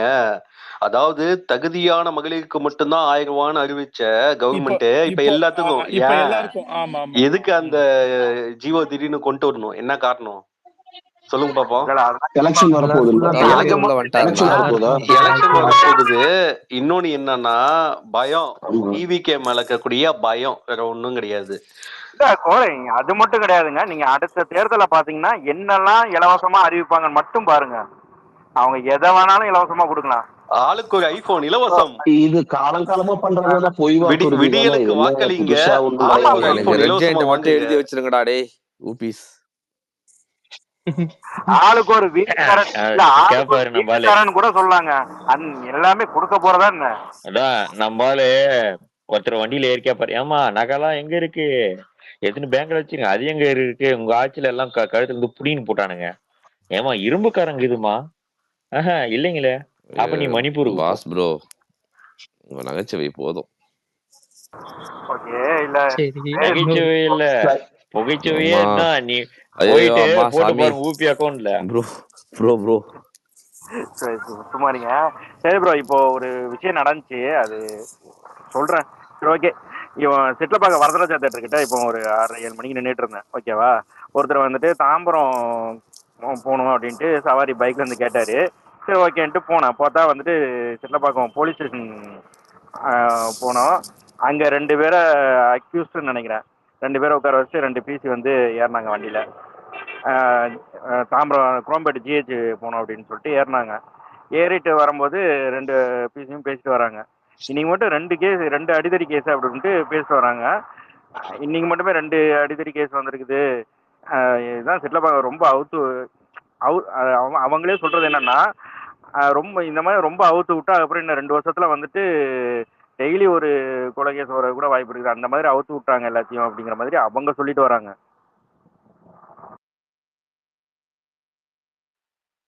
முதற்கொண்டு எல்லாத்தையும் போட்டு விட்டீங்க. இதைத்தானே அப்ப வந்துட்டு வாட்ஸ்அப்ல ஏன் ஆட்டோக்கார் போலீஸே தான் அடிக்கிறாங்களே, ஆட்டோக்கார் கோலை வச்சு போலீஸே தான் அடிக்கிறாங்க 2 நாளைக்கு முன்னாடி பசங்க. போதை இல்லைங்க, இது எல்லாமே என்ன பண்ணலாம். இல்ல அதாவது இது நான் எனக்கு தெரிஞ்சு இப்ப நீங்க ரொம்ப நேரமா சட்டம் அது இதுன்னு சொல்லிட்டு இருக்கீங்க. இங்க மெயின் பிரச்சனை என்னன்னா, இங்க வந்துட்டு கஞ்சாவோ போதை பொருள் வந்துட்டு ரொம்ப ஈஸி ஆக்சஸா கிடைக்குதுங்க. அந்த போதையில சின்ன சின்ன பசங்க இந்த மாதிரி எல்லாம் என்ன பண்றோம் ஏது பண்றோன்னே தெரியாம ரொம்ப அடாவடித்தனம் பண்ணிக்கிட்டு ஒரு எதுக்கு, அதாவது ஒரு காரணம் இதோட வந்துட்டு பண்ணோம். ஒரு கடையில போய் காசுக்கு தரல, பேக்கரியில டீ இல்ல, அது எதுக்கு வந்துட்டு கத்தியை தூக்கணும்னு தெரியாம வந்துட்டு தூக்கிட்டு ரொம்ப இது எல்லாமே போதையில நடக்கிறது தான். நான் ஃபர்ஸ்ட் ஒரு ரவுண்ட் கொஞ்ச நேரத்துக்கு முன்னாடி வந்தேன்ல, ஸ்பீக்கர்லயே எதுலயோ பிரச்சனை, அதுல பேச முடியாம போயிடுச்சு. அப்போ நான் சொல்லிட்டு இருந்த பாயிண்ட் இதுதான். நான் பாட்டுக்கு பேசிட்டே இருக்கிறேன், அதுக்கப்புறம் தான் தெரியுது உங்க யாருக்குமே கேட்கலன்னு சொல்லிட்டு. இந்த இதுதான் இந்த இப்போ ஆட்டோக்காரர் சொன்ன பாயிண்ட் தான் நான் சொல்லிட்டு இருந்தேன். இந்த அன்ஆர்கனைஸ்ட் கிரைம்ஸ் எல்லாம் வந்துட்டு பாத்தீங்கன்னா அவங்க கேக்குறாங்கல்ல, ஆளுக்கு பின்னாடி ஒரு ஆளா போட முடியும் அப்படின்னு சொல்லிட்டு. நீங்க வந்து இந்த ட்ரக்ஸ் அதெல்லாம் வந்து நிறைய கண்ட்ரோல் பண்ணாலே உங்க பாதி கிரைம் வந்துட்டு under the influence of drugs, மீதி எமோஷனல் கிரைம் இந்த மாதிரி வந்து நடக்குது. பழிவாங்கல் அல்லது வந்து அப்படி பண்ணிட்டான் இப்படி பண்ணிட்டான் அப்படின்னு சொல்லிட்டு முற்றிலுமா நீங்க வந்து குறைக்க முடியாது. ஆனா இன்னைக்கு மலிஞ்சு போய் குற்றங்கள் வந்து ரொம்ப தடி எடுத்தாலும் தண்டல்காரன் ஆயிட்டான்னு சொல்லுவாங்கல்ல ஊர் சைடு, அந்த மாதிரி வரவன் போறவங்களாம் நான் கத்தியை தூக்குவேன் அருவாளை தூக்குவேன் அப்படிங்கிற மாதிரி இருக்கும் பொழுது இந்த இந்த இந்த ட்ரக்ஸ் உடைய புழக்கங்கள் ரொம்ப அதிகமா தமிழ்நாட்டுல இருக்கிறதாலையும் ரொம்ப மலிவா நீ என்ன பட்ஜெட் கையில வச்சிருக்கியோ அதுக்கு ஒரு சரக்கு அப்படிங்கிற அளவுக்கு இன்னைக்கு சீனு தெரு வரைக்கும் வந்துட்டு உங்களுக்கு அது அப்ளிகபிளா இருக்குது. இதுக்கு என்ன நடவடிக்கை எடுத்திருக்காங்க அப்படிங்கிறது நம்மளுக்கு தெரியல இல்லைங்களா. இது சோஃபார் நடவடிக்கை எடுத்தாங்க சையத் ப்ரோ, உங்களுக்கு தெரியாது. போலீஸும் அந்த விற்கக்கூடிய ஆளும் டீலிங் பண்ணிக்கிட்டாங்க. எனக்கு நீ வந்து இதுல பாதி கமிஷன் கொடுத்துடணும், நான் உன்னை கண்டுக்க மாட்டேன், நான் உன்னை கைது பண்ற மாதிரி கைது பண்ணுவேன், ஒரு நாள் வைப்பேன், நான் விடி வச்சுக்குவேன், மறுபடியும் நீ அந்த வேலையை பார்த்து எனக்கு கமிஷன் கொடுக்கணும். இதுதான் நடவடிக்கை. ஓகேங்களா. இன்னைக்கு எங்க ஊர்ல இன்னைக்கு சொல்றேன் பாருங்க, சேலத்துல கிராமத்துல இருக்கக்கூடிய 14 வயசு பையன் 15 வயசு பையன் கைக்கு சாதாரணமா கஞ்சா போகுதுங்க. எப்படிங்க அது? அந்த பசங்களை பிடிச்சி ஜெயில போட்டு வச்சிருக்கானுங்க. கேட்டா கஞ்சா வந்து அவன் வாங்கினா அந்த பையன் வாங்கி சேல்ஸ் பண்ணிக்க. எப்படிங்க அது? இதுதான் ஆட்சியா? ஆட்சி லட்சணம் இதுதானா? இதுக்குதான் நாங்க வந்து நோகாம வந்து நாங்க கேன்வாஸ் பண்ணி ஓட்டு போட வச்சோமா மக்களை? என்ன கேவலமான ஒரு ஆட்சி. சின்ன பையன் கைக்கு போகுதுங்க. பெரியவன் போனா கூட அவனை அடிச்சு திருத்திடலாம். சின்ன பையங்க என்ன பண்ணுவான்? ஸ்கூல் போற பையன் கஞ்சா வித்துட்டு இருக்கான். எவ்வளவு கேவலமா இருக்குது இதெல்லாம் பார்க்கும்போது. இதை கேட்டா டீலிங், 2 பேர் போலீஸும் அவனும் டீலிங். கேவலமான ஒரு அசிங்கமா இன்னைக்கு டே டு டே பேசிஸ்ல நடந்துட்டு இருக்கக்கூடிய சட்டம் ஒழுங்கு பிரச்சனை எல்லாம் எடப்பாடி ஆட்சியில நடந்திருந்தா ஸ்டாலின் என்ன பண்ணியிருந்திருப்பாரு இல்லையா. ரொம்ப ரொம்ப சிவியரான போராட்டங்கள்லாம் முன்னெடுத்து அது நல்லதுதாங்கிறேன் நான். அது சரிதான், அதுல ஒண்ணும் தப்பு இல்லை. அந்த மாதிரி தானே இருந்திருக்கும். சங்கிலி பருப்பு தாலி அரிப்பு எங்க பார்த்தா அப்படின்னு சொல்லிட்டு சொன்னாங்கல்ல. அது பண்ணிருப்பாங்க. இல்ல சையது, நீ வந்து ஒரு நியூஸ் சேனலு நேரம் எவ்வளவு பூதாகரமா என்னென்னமோ டிபேட் ஷோ எல்லாம் வச்சு நடத்திருப்பாங்க. இப்ப சஞ்சய் வந்து சொல்லிட்டு போனான், புதிய தலைமுறையில என்ன போட்டிருக்காங்க அப்படின்னா, பேர் என்ன, முதல்வருக்கு வந்து நெருக்கடி கொடுக்கிறதா காவல்துறை அப்படின்னு போட்டிருக்காங்க. காவல்துறை முதல்வர் இதெல்லாம் என்ன கொடுமை. அதுதான் அது தெரியல எனக்கு புரியல. இப்ப அவர் வந்து எதிர்கட்சி தலைவர் அவர் வேலை மு.க. ஸ்டாலின், அதனால நெருக்கடி கொடுக்குறாங்களா காவல்துறை?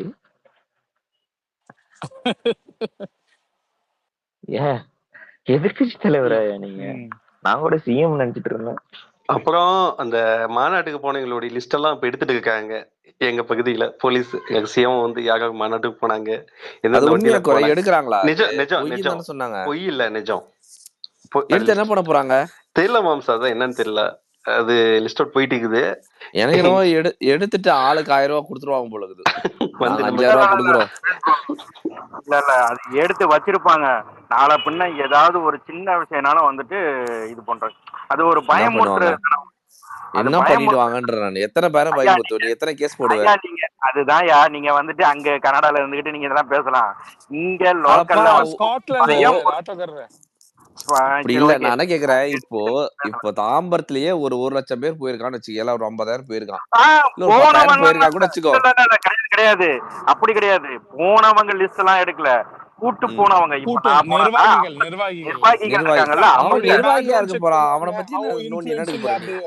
நிர்வாகிய புடிச்சிட்டு அவனுக்கு என்ன பண்றானுங்கன்னா, எனக்கு வந்து விஷயம், நிர்வாகியை புடிச்சிட்டு எத்தனை பேர் கூட்டு போனீங்க, எங்க இருந்து வந்தாங்க, அவங்க வீடெல்லாம் இங்கே இருக்குது. இந்த வேலை எப்பன்னா, நான் சொன்ன ஞாபகம் இருக்கு, எல்லாத்துக்கும் தெரிஞ்சிருக்கும். மாநாடு போகும்போதே இப்ப எங்க ஊர்ல இருக்கக்கூடிய இந்த டிஎம்கே ஆட்கள்லாம் போன் போட்டு, என்ன உங்க பையன் வந்து மாநாடு போறானா, எத்தனை பேர் போறாங்கன்னு ஒவ்வொரு வீடா போய் நோட்ட விட்டாங்க. அதாவது விஜய் ஃபேன்ஸோடைய வீடு எது எதுவோ அதெல்லாம் போய் நோட்ட விட்டுட்டு அது வந்து லிஸ்ட் ஆல்ரெடி எடுத்துட்டாங்க. இப்போ வந்து இது காவல்துறை எடுக்குது, அவ்வளவுதான். அப்பயே வந்து மிரட்டிட்டு இருந்தாங்க வீட்டுக்கு போயிட்டு, என்ன உங்க பையன் இதுக்கெல்லாம் போயிட்டு இருக்கான், இதெல்லாம் சரியில்லையே அப்படின்னு சொல்லி மிரட்டிட்டு இருந்தாங்க. அப்புறம் உனக்கு வந்து 1000 ரூபாய் கிடைக்காது, பாத்துக்கோ, கிடைக்காத மாதிரி நான் பண்ணிவிடுவேன்னு சொல்லி எல்லாம் மிரட்டிட்டு இருக்காங்க. அவன் கரெக்டா ஓட்டு போறப்ப மாத்தி போடுவான், அப்ப என்ன பண்ணுவீங்க? அது ஒண்ணும் பண்ண முடியாது, அதுதான் ஆப்பு. சொல்லி கொடுவோம். எப்படியே ஒண்ணு புரிஞ்சுக்கோங்க, ஒருத்தங்களை வந்து ஒரு விஷயம் பண்றாங்கன்னா அதை பண்ண விடாம தடுத்தாலே இன்னும் அதி தீவிரமா பண்ணுவான் அதை. என்னோட இதுல செம்ம காமெடி என்ன தெரியுமா, வீட்டுல இருக்கக்கூடிய லேடிஸுக்கு போய் மாட்டிக்கிறானுங்க. இதுதான் சொல்றேன், அதுதான் சொல்றேன்.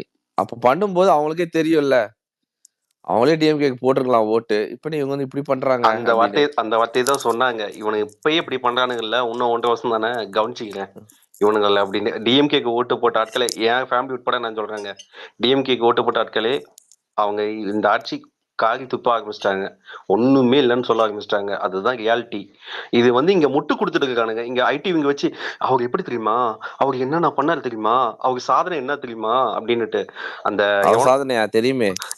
அது இல்ல நயன்தாரா நன்றி சொன்னாங்களே இன்னைக்கு. அது ஏன் அதெல்லாம் ஐயோ ஒன்னும் சொல்லத்துக்குல. தியேட்டர்காரெல்லாம் அழுகுறோம். அப்படிலாம் அதெல்லாம் உட்கார்ந்து பேசுறது எவ்வளவு ப்ரோ. இல்ல சார், அதை விட்டுருங்க. இல்ல மக்களுக்கு நீ என்ன பண்ணிட்ட, மக்களுக்கு எதுவும் பண்ணல, ஆனா அவங்களுக்கு மட்டும் எதுக்கு நீ பண்ணணும்? தியேட்டர் ஆக்கிரமிப்புல இருக்குது. பணக்காரங்க மட்டும் எதுக்கு போய் நிக்கிற நீ முதல்ல? அப்படி தியேட்டர் இந்த லிஸ்ட் எடுத்த ஒரு பின்புலம் என்னுடைய யோகத்தை வச்சு சொல்றேன். இருப்ரோ பாஸ் ப்ரோ இருங்க சொல்றேன் சச்சின். இல்ல அது NOC Red Giant bro. Red ஜெயின்ட்டையும் இதையும் விட்டுருங்க நீங்க. அது எப்படி பார்த்தாலும் அது நம்ம கேட்டா அது பிரைவேட் கம்பெனி தான். அது பிரைவேட் கம்பெனி தான். எப்படி பிரைவேட் கம்பெனி ஆகும் அது ப்ரோ? அது பிரைவேட் கம்பெனி தான் ப்ரோ. இல்ல முதல்ல போற காரே வந்து ரெட் ஜெயின்ட் தானே. அவர் எப்படி ஒரு ஆமா அது ரெட் ஜெயின்ட் அவர் சம்பாரிச்சு கொடுத்த காசுல தான் வாங்கினது போட்டிருந்தது. அது அந்த டிஃபெண்டர் தெரியாத உனக்கு? சம்பாதிக்கிறீங்கன்றதுலாம் இல்ல ப்ரோ. அது நீங்க அது வந்து பையன் வாங்கி கொடுத்தது அப்படின்னு தான் சொன்னாரு அவரு.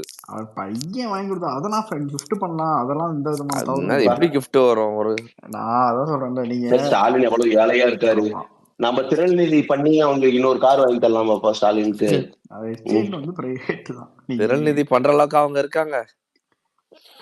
திரள்நிதி என்ன 1 மணி நேரத்துல டார்கெட்டை செட் பண்ணி அப்படியே பெஞ்ச் மார்க்கை தாண்டி போய்கிட்டே இருக்காங்க. 20 லட்ச ரூபாய் அடிச்சிட்டாங்க போல. 30 லட்ச ரூபாயா பார ரைஸ் பண்ணிட்டாங்க. அவங்க ஒரு பக்கம் காமெடி பண்றாங்க. காலுக்கு இடையில காலி ஆயிடும். இருக்கிற வரைக்கும் சுருட்டிட்டு போயிடலாம்னு நினைக்கிறேன். யாரு கொடுத்த ஐடியான்னு தெரியல. நம்ம டைவர்ட் பண்ண வேணாம். நம்ம அதுக்குள்ள ரொம்ப போயிடும். அது இன்னும் ஃபன் டாபிக். ஓகே நான் சொல்ல வந்த பாயிண்ட் ஒன்று முடிச்சிடுறேன்.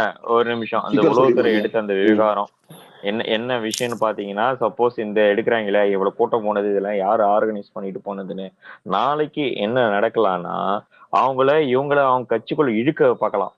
1. 2வது, இப்படி இழுத்துட்டு போறவங்களுக்கு பின்னாடி எதனா குற்ற பின்னணி இருக்கான்றத பாப்பாங்க. இல்லையா நாளைக்கு எதனா ஒரு குற்ற செயல் நடக்கும்போது தாவைக்கா இப்படி கூட்டத்தை கூட்டிட்டு போன அந்த ஆளு அப்படின்ட்டு ஒரு மார்க் குறியீடு வைக்கிறதுக்காக தான் இந்த கலெக்ஷன் ரிப்போர்ட் எல்லாம் எடுக்குதே தவிர மொத்தம் ஆர்கனைஸா 15 லட்சம் பேரை இவங்க எடுக்கல. முக்கிய நபர்கள் குறி வச்சு அடிக்கிறதாக கட்சி பக்கம் இழுக்க பார்ப்பாங்க. பேரம் நடக்கும். இன்னொன்னு நாளைக்கு ஏற்கனவே குற்றப்பின்னணி இருக்கா இல்ல வருங்காலத்துல வந்தா இந்த டேக் போட்டு அடிக்கலாமான்ற சூழ்ச்சி தானே இந்த கணக்கெடுப்பை தவிர ஒண்ணும் கிடையாது. சிம்பிளா சொல்றேன் பாரு. இப்ப இந்த ஏரியால ஒரு நபர் ராமுங்கக்கூடிய நபர் கூட்டு போராடுன்னு வைங்க. இப்ப ராமுங்கக்கூடிய நபர் கூட்டு போராடுனா அந்த ஏரியாவில எவனோ ஒருத்தன் டிவிகேக்கு சம்பந்தம் இல்லாத எவனோ ஒருத்தன் ஏதாவது ஒரு தப்பு பண்ணாலும் உடனே என்ன தெரியுமா பண்ணுவானுங்க? இப்ப ராமுடைய தெரிஞ்ச ஒருத்தன் வந்து, அதாவது ராமுடைய கட்சியை சேர்ந்த ஒருத்தன் இந்த வேலையை பண்ணியிருக்கான்னு சொல்லி எப்படி 2 நாளைக்கு முன்னாடி ஒரு சீப்பான வேலையை பண்ணானுங்களோ அதே வேலையை தான் பண்ணுவானுங்க இனி வரக்கூடிய நாட்கள்லயும். இந்த 1.5 வருஷம் பாருங்க என்னென்ன தரங்கெட்டு இப்படி இறங்க போறானுங்கன்னு பாருங்க. டிஎம்கே ரொம்ப கேவலமா இறங்க போறானுங்க. நீங்க பார்க்கதான் போவீங்க. அதை 2 பேருமே ஒண்ணுக்கு ஒண்ணு சலிச்சது இல்லைங்க. டிஎம்கே ஏடிஎம்கே 2ங்களுமே குப்பைங்க தான். 2ங்குமே ஓகே கிடையாது. அவனுங்களை எதிர்த்து அடிக்கணும் நம்ம. அதுலதான் நமக்கு டேலண்ட் இருக்கு இந்த எலெக்ஷன்ல. திவாகர், கௌரவ் 2 பேர் கை தூக்கிருக்காங்க. சொல்லுங்க திவாகர். கேக்குதா? கேக்குது திவாகர். சரி ஓகே. இல்ல ஒரு முக்கியமான விஷயம் சொல்லணும். மேல ஷேர் பண்ணதுதான். அதுல எம்ப்ளாய்மெண்ட்ல கவர்மெண்ட் எக்ஸாம்ல எவ்வளவு ஒரு முறைகேடு மாதிரி பண்ணியிருக்கானுங்கன்னு பாருங்க. நான் சொல்றேன் என்ன டீட்டெயிலா அப்படின்னு. ஆக்சுவலா என்னன்னா, Tamil Nadu municipality and water supply டிபார்ட்மெண்ட்டுக்கு ஏஇ ஜேஇ எக்ஸாம் வந்துட்டு இவ்வளோ வருஷமா வந்துட்டு டிஎன்பிஎஸ்சி தான் நடத்துவோம். ஓகேவா? போன வருஷம் 2023 என்ன பண்றானுங்க, அந்த எக்ஸாமை டிஎன்பிஎஸ்சிட்டு இருந்து அண்ணா யூனிவர்சிட்டி நடத்தலாம்னு சொல்லிட்டு கவர்மெண்ட் வந்து ஜியோ பாஸ் பண்ணுது. அதாவது நம்ம கான்ஸ்டியூஷன்லேயே என்ன சொல்லுதுன்னா, ஸ்டேட் கவர்மெண்ட்ல எந்த ஒரு போஸ்டிங் இருந்தாலுமே வந்துட்டு டிஎன்பிஎஸ்சி மூலியமா மட்டும்தான் வந்துட்டு எடுக்கணும் அப்படின்னு சொல்லுது. இதுக்கு முன்னாடி தனித்தனியா இருந்துச்சு. தனித்தனியா எடுத்துட்டு இருந்தாங்க. இபிக்கு தனியா அந்த மாதிரி தான் எடுத்துட்டு இருந்தானுங்க. இவங்க கவர்மெண்ட் வந்தக்கப்புறம் பிடிஆர் இருக்கார்ல, அவர் வந்துட்டு அசெம்பிளியில அவர் தான் சொன்னாரு, வாக்குறுதியாவே குடுத்தாரு. இனிமே எல்லா எக்ஸாமும் வந்துட்டு டிஎன்பிஎஸ்சில தான் மூலியமா தான் எடுக்க போறோம் அப்படின்னு சொல்லிட்டு இபிலையும் ஜாயின் பண்ணாரு. ஹவுசிங் போர்ட் டிபார்ட்மெண்ட் அந்த இதுவும் ஜாயின் பண்ணாரு. எல்லாமே ஜாயின் பண்ணி வச்சிருந்தாரு. ஆனா அவர் போஸ்டிங்ல இருந்து போனதுக்கு அப்புறம் இந்த டிபார்ட்மெண்ட் ஏஇஜே எக்ஸாமை மட்டும் அண்ணா யூனிவர்சிட்டியில கொடுத்துட்டாங்க. ஓகேவா? அதுக்கு காரணம் என்ன சொல்லப்பட்டதுன்னா, அண்ணா யூனிவர்சிட்டிகிட்ட வந்துட்டு இன்ஜினியரிங் சம்மந்தமான டிபார்ட்மெண்ட்னால எக்ஸாம் வந்துட்டு நல்லபடியா கண்டக்ட் பண்ணலாம் அப்படின்றதுனால கொடுத்தாங்க. அதுலயும் ஒரு முரண்பாடு இருக்கு. என்னன்னா, அண்ணா யூனிவர்சிட்டியே அவங்களோட அசிஸ்டன்ட் ப்ரொஃபஸர் எக்ஸாம் வந்துட்டு ஒரு கரப்ஷன் நடந்திருக்கு அப்படின்னு சொல்லிட்டு ஒரு பிரச்சனைனால தான் அதை டிஆர்பி கிட்ட மாத்தி கொடுத்தானுங்க.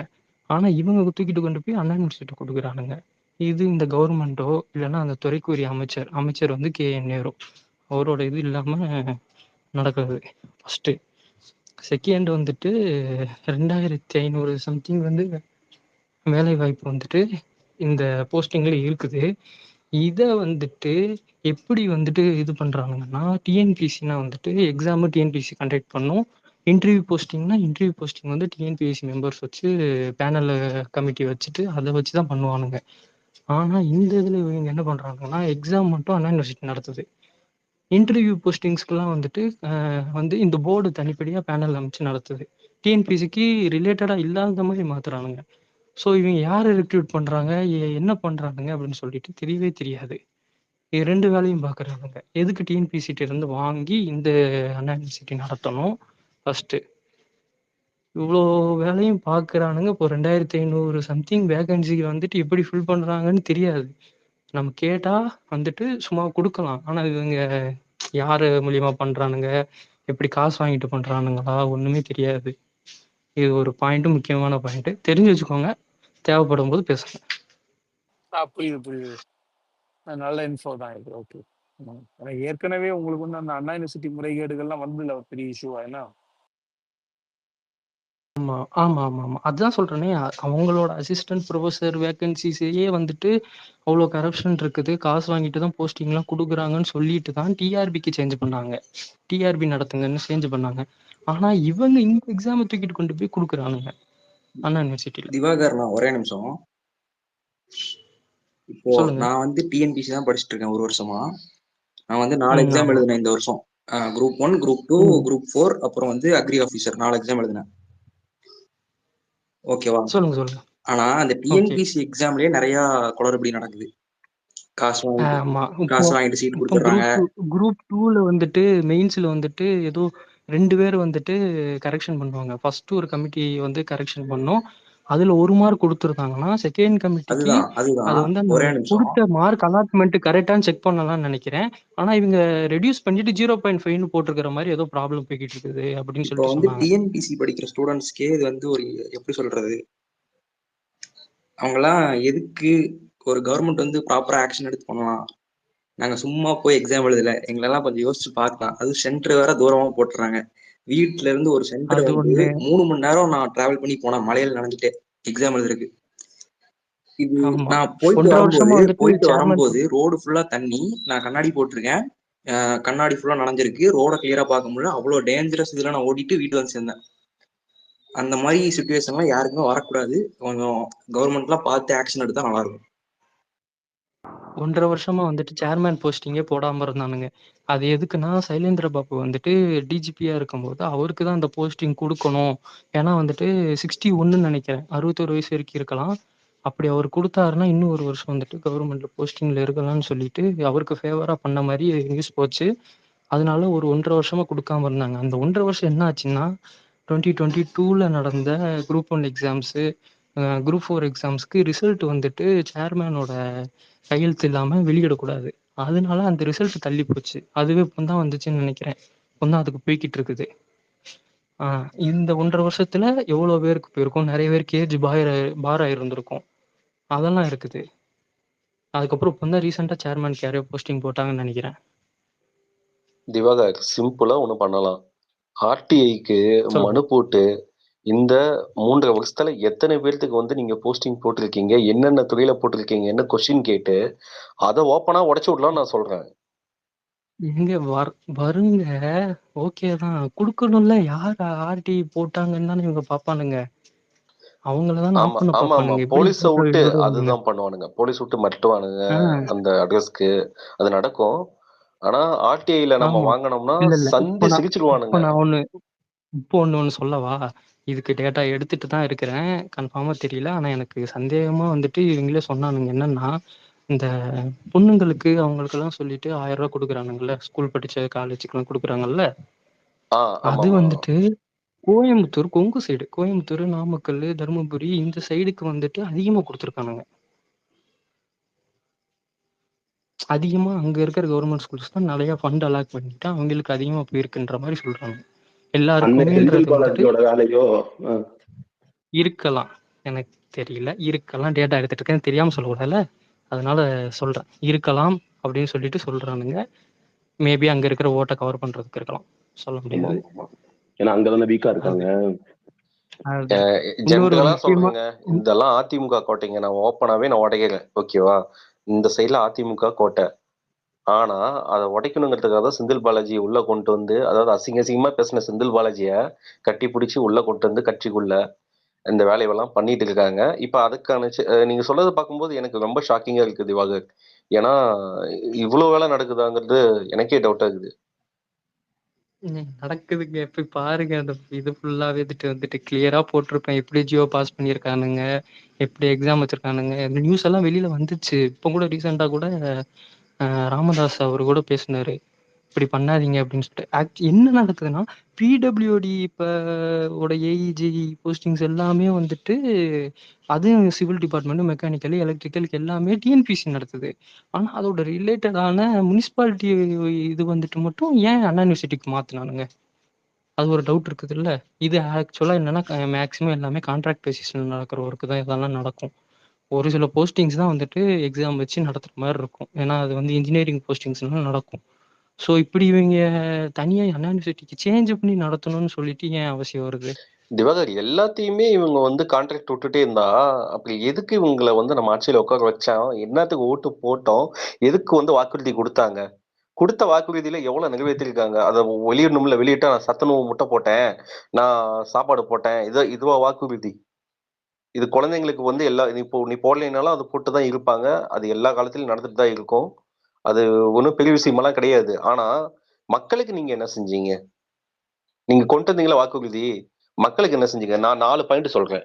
டெட் எக்ஸாம் முடிச்சுட்டு அவங்களுக்கு வந்து நான் போஸ்டிங் போடுவேன்னு வாக்குறுதி கொடுத்தாங்க. ஆனா இப்ப எதுக்கு டெட் எக்ஸாம் முடிச்சவங்களுக்கு 2 எக்ஸாம்? நம்பர் 1. நம்பர் 2, பழைய ஓய்வூதிய திட்டம் வந்து மீண்டும் கொண்டு வருவாங்க. அதாவது 2009க்கு முன்னாடி இருந்த ஓய்வூதிய திட்டம் மீண்டும் அறிமுகப்படுத்தப்படும்னு சொல்லி அவர் வந்து வாக்குறுதி கொடுத்தாப்புல எல்லாம் சொன்னாரு. ஆட்சிக்கு வந்து 3 வருஷம் அது ஆச்சு. நடக்காதுன்ற மாதிரி பண்ணிட்டானுங்க. அவ்வளவுதான். ஒரு நிமிஷம் அப்படி ஸ்டாப் பண்ணுங்க, நான் சொல்றேன். அது நடக்காத மாதிரி ஒரு ஸ்டெப் பண்ணியிருக்கானுங்க. என்னன்னா, எல்லாத்தையுமே வந்து கன்சால்டேட் பண்ணிட்டு செக்ரட்டேரியட்ல அதுக்கு ஒரு ஜியோ ரீசெண்டா பாஸ் பண்ணியிருக்கானுங்க. அது நடக்காத மாதிரி தனித்தனியா சங்கம் மாதிரி இருந்துச்சுல, அதெல்லாம் ஒடுக்குற மாதிரி பண்ணி ஒரு ஜியோ பாஸ் பண்ணி வச்சிருக்கானுங்க. இல்ல இல்ல, இந்த கவர்மெண்ட்டுக்கு நீங்க சொல்றீங்களா ஓல்டு பென்ஷன் ஸ்கீமுக்கு, ஆமா பழைய ஓய்வூதிய சங்கம் அது ட்ரெஷரியில ஏதோ ஒரு ட்ரெஷரி கமிட்டிய சிங்கிள் தனித்தனியா இருந்ததை இப்போ மொத்தமா ஒரே இதுல பண்ணிட்டானுங்க. அது தடுக்கிறதுக்கு வந்து இது இருக்குது. அது ஏதோ ஒரு ஸ்டெப் வச்சிருக்காங்க. ரீசெண்டா நீங்க வேணா போய் பாருங்க. அதுக்கு திவாகர், ஜஸ்ட் ஒரே ஒரு நிமிஷம், ஜஸ்ட் பிரீஃபா சொல்லுங்க. அந்த ஓல்ட் பென்ஷன் ஸ்கீமுக்கும் இப்ப இருக்கிறதுக்கும் என்ன பெரிய டிஃபரன்ஸ் இருக்கு? நான் சொல்றேன். இப்ப நான் வந்து சொல்றேன், ஓல்டு ஸ்கீம்ங்கும்போது வந்து பாத்தீங்கன்னா 2009க்கு முன்னாடி இருந்தது.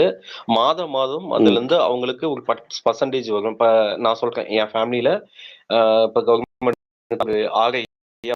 ரிட்டைர்மெண்ட் அவர் இறந்ததுக்கு அப்புறமா எங்க பாட்டி வந்து பென்ஷன் எங்க பாட்டிக்கு வந்துட்டு இருக்குது. மாதம் ஒரு 10,000 ரூபாய் பக்கமா பென்ஷன் வருது. 10,000 ரூபாய். இதுதான் அப்படி கிடையாது. அவங்க இறந்ததுக்கு அப்புறமா ரிட்டைர்மெண்ட் ஆனதுக்கு அப்புறமா ஒரு பர்டிகுலரான அமௌண்ட், ஒரு 8 லட்சம், ஒரு 15 லட்சம் செட்டில்மெண்ட் பண்ணிடுவாங்க. பண்ணிட்டு இதுக்கப்புறம் வந்து நீங்க மாசம் மாசம் வர பென்ஷன் மாசம் வராது. அவ்வளவுதான் 18. அதுல வந்து ஓரளவுக்கு அமௌண்ட் செட்டில்மெண்ட் பண்ணிட்டு டாடா, அவ்வளவுதான் வித்தியாசம்.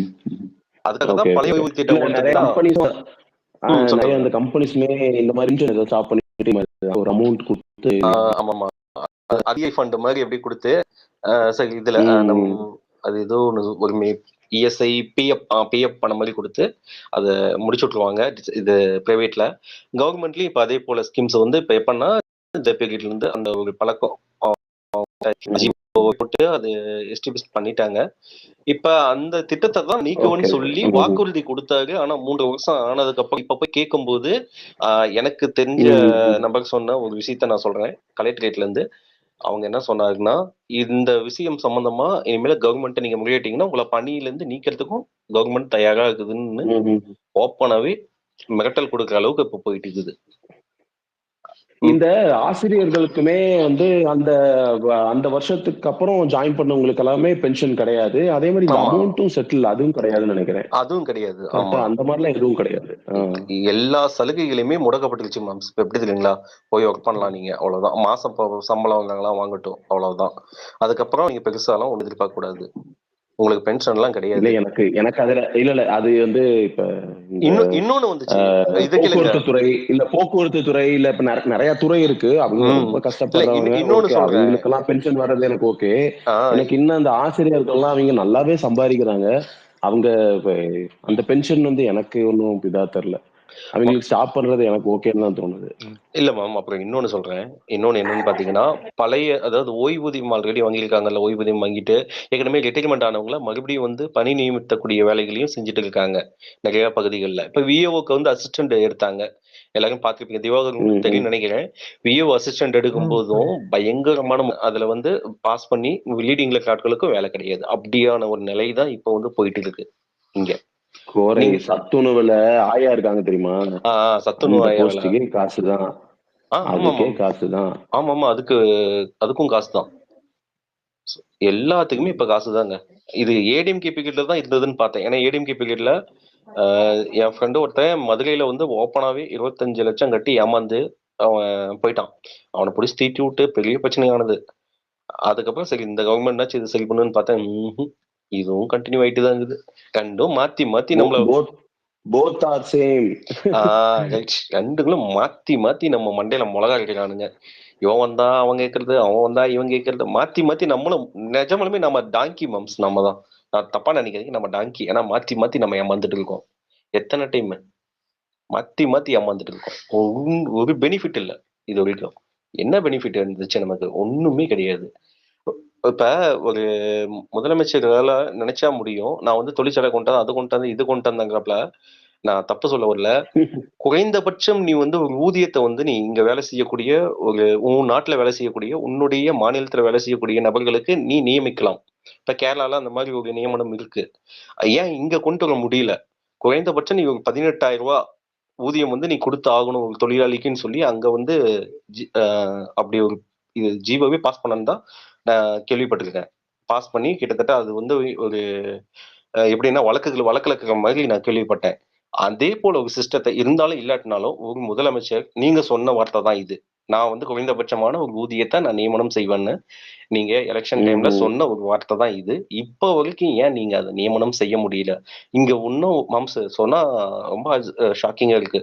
மாசம் 2,000 ரூபாய் வாங்கக்கூடிய ஆட்கள்லாம் இன்னும் இருக்காங்க மாம்ஸ் தமிழ்நாட்டுல. அவங்க எப்படி குடும்பத்தை பார்ப்பாங்க? அந்த ஜிஹெச்ல போயிட்டு நீங்க பாருங்க, எல்லாருமே வந்து பாத்தீங்கன்னா பிரைவேட் ஏஜென்சிஸ். எல்லாருமே பிரைவேட் ஏஜென்சிஸ் தான். மக்களை ஏமாத்தி அவங்க 1,000 ரூபாய் 100 ரூபான்னு வாங்கிட்டு இருக்காங்க. என்ன கேட்டா இல்லைங்க நான் பிரைவேட்டுங்க, நீங்க தாராளமா நீங்க கம்ப்ளைண்ட் கொடுக்கலாம்னு சொல்லிட்டு போறாங்க. அப்படி இருக்கு. என்ன கவர்மெண்ட்ல நீங்க என்ன ஒரு சரத்தை எடுத்துட்டு போயிட்டு கம்ப்ளைண்ட் கொடுத்துட்டு அடிப்பட்டவன் அழுதுட்டு இருப்பானா? போய் காப்பாத்துன்னு நினைப்பானா? இல்ல இவனுக்கு மேல கம்ப்ளைண்ட் கொடுக்க போவானா? நல்லா யோசிச்சு பாருங்க. பிரைவேட் ஏஜென்சிஸ்ட எல்லாத்தையும் ஒப்படைச்சிட்டு எல்லாத்தையும் கொடுத்தா இப்ப என்ன அரசாங்கம் நடத்துறீங்கன்னு புரியல. எல்லாத்தையுமே பிரைவேட், சுடுகாட்டையும் பிரைவேட் கொடுத்துட்டீங்க. எதுதான் நீங்க வந்து இப்ப ஒரு அரசுடமே ஆக்கியிருக்கீங்க? எனக்கு புரியல. இப்படிதான் எல்லா தீபாவளிக்கு வந்து இந்த தீபாவளி டைம் பண்டிகை டைம்ல வந்து சிறப்பு பேருந்து அப்படின்னு சொல்லிட்டு இதெல்லாம் கவர்மெண்டோட அந்த போக்குவரத்து துறை தான் இது பண்ணுவாங்க. ஆமா ஆமா, இந்த தடவை என்னன்னா பிரைவேட்டுக்கு விட்டாங்க. இல்ல அது தாக்கவாத்தாச்சு. அதை எகென்ஸ்ட் பண்ணதுக்குதான் பெரிய சிக்கலானது. அது கூட பரவாயில்ல மாம்ச. இதுல சாம்சங் தொழிலாளிகள் போராட்டம் பண்ணாங்க பார்த்தீங்களா? அதை அது வந்து பேசி பேச்சுவார்த்தை நடத்துக்கணும்னு சொல்லிட்டு இன்னும் 1000 தொழிலாளர்கள் வந்து உள்ள விடலையாமா. 1000 இல்ல அதுக்கு மேலேயே இருக்கும். இன்னும் அந்த தொழிலாளர்கள் வந்து வேலைக்கே சேர்த்துக்கலையா. ஆனா இங்க வந்து நாங்க எல்லாத்தையும் சுமூகமா முடிச்சிட்டோம், டாடா பாய் பாய் சொல்லிட்டு இருக்காங்க. நீங்களும் கிட்டத்தட்ட ஏடிஎம்கே மாதிரி தான் பண்றீங்க. அது அங்க என்ன பண்ணாலும் அதே வேலையை தான் பண்றீங்க. அவன் ஸ்டெர்லைட் அவன்கிட்ட வாங்கினான், நீங்க இவன்கிட்ட வாங்கிட்டு அதே போல பண்ணிட்டு இருக்கீங்க. நாளைக்கு அவன் வந்து என்ன பண்ணாலும் தொழிலாளிகளை அடிச்சாலோ உடைச்சாலோ கை காலை உடைச்சாலோ நீங்களும் முட்டு தான் கொடுப்பீங்க. அதுதான் நடக்கும். அதுக்கு வந்து இங்க என்ன தெரியுமா பண்ணுவாங்க, இங்க இருக்கக்கூடிய டிஎம்கே ஐடி விங்கெல்லாம் உண்மையிலுமே ரொம்ப புனிதமான ஆட்கள். அப்படியே முட்டு கொடுப்பாங்க பாருங்க, அடிச்சுக்கவே முடியுது அவங்களை எல்லாம் முட்டு கொடுக்கறதுல. அப்படி ஒரு முட்டு கொடுப்பாங்க. முட்டு கொடுத்து ஏன் இப்படியானது தெரியுமா, இதற்கு பின்புலம் யார் எனக்கு தெரியுமா அப்படின்னு அடிச்சுக்கிட்டு அப்படியே நானா நீயான்னு அப்படியே கைட்டா எழுதுவானுங்க. இதுக்குதான் இந்த மனங்கட்ட பொழப்பு அப்படின்னு நான் கேட்கிறேன். இவ்வளவு கேவலமா இருக்கானுங்க மாம்சு. மக்களை பத்தி பேச மாட்டேங்கானுங்க, மக்கள் பிரச்சனை என்னன்னு கேட்க மாட்டேங்கானுங்க. நேத்து பொங்கிட்டு எல்ஐசிக்கு இது பண்ணிட்டு இருந்தானுங்க, ஒரு உப்பு சப்பு இல்லாத ஒரு இஷ்யூ அது. எல்ஐசி அது கேட்கணும் இல்லைங்களா, அது தப்பு, அது நான் ஒத்துப்பேன், அது கேட்கணும். ஆனா பயந்துட்டான். இங்க பாருங்க இதத்தான் இவனுங்க இந்த இது அதெல்லாம் கேட்க வேண்டியதுதான். ஆனா அதனால ஒன்னும் பெருசா யாரும் பாதிக்கப்பட போறது கிடையாது. ஓகேங்களா, இவனுங்க இந்த மாதிரி ஒரு சாதாரண ஒரு விஷயம் வச்சுக்கிட்டுதான் நம்மள வந்து ஏமாத்திட்டு இருக்கானுங்க. பிஜேபின்னு சொல்லிட்டோம். அட நீங்க சம்மதமா நான் சொல்றேன், இங்க ஊரக வளர்ச்சித்துறை இருக்குதுல்ல, அதுக்குள்ள பக்காவான ஒரு சாதி வெறி பிடித்தவர்களும் பாஜகவை சேர்ந்த ஆட்களும் அதுல உறுப்பினர்களா கவர்மெண்ட், அதாவது கவர்மெண்ட்டை சேர்ந்த அந்த துறையை சேர்ந்த ஆட்கள் வந்து நியமனம் செஞ்சிருக்காங்க. எப்படி இது சாத்தியமாகும்? உங்களுக்கு புரியுதா இல்லைங்களா? இவனுங்க வந்து பிஜேபி ஆளுங்க, பக்காவான பிஜேபி, ஓப்பனான பிஜேபி ஆளுங்க, ஆர்எஸ்எஸ். அவனுங்களை கொண்டு வந்து உள்ள உட்கார இருக்குது கவர்மெண்ட். அது எங்க உத்தரப்பிரதேச கவர்மெண்ட் கிடையாதுங்க, நம்ம தமிழ்நாட்டு கவர்மெண்ட். எப்படி இது எல்லாம் கேட்காங்க. இவன் பிஜேபி காரன் தானே, எப்படி உள்ள வந்தான் இதுக்குள்ள, எப்படி உறுப்பினர் காணும் அப்படிங்கிறாங்க. இவனுக்கு நடிகை கவர்மெண்ட் போடிச்சு, நீ போய் பாஜக எங்களை கேட்காதான் சிரிக்க வைக்கிறானுங்க, சிரிக்க வைக்கிறானுங்க அவனுங்க.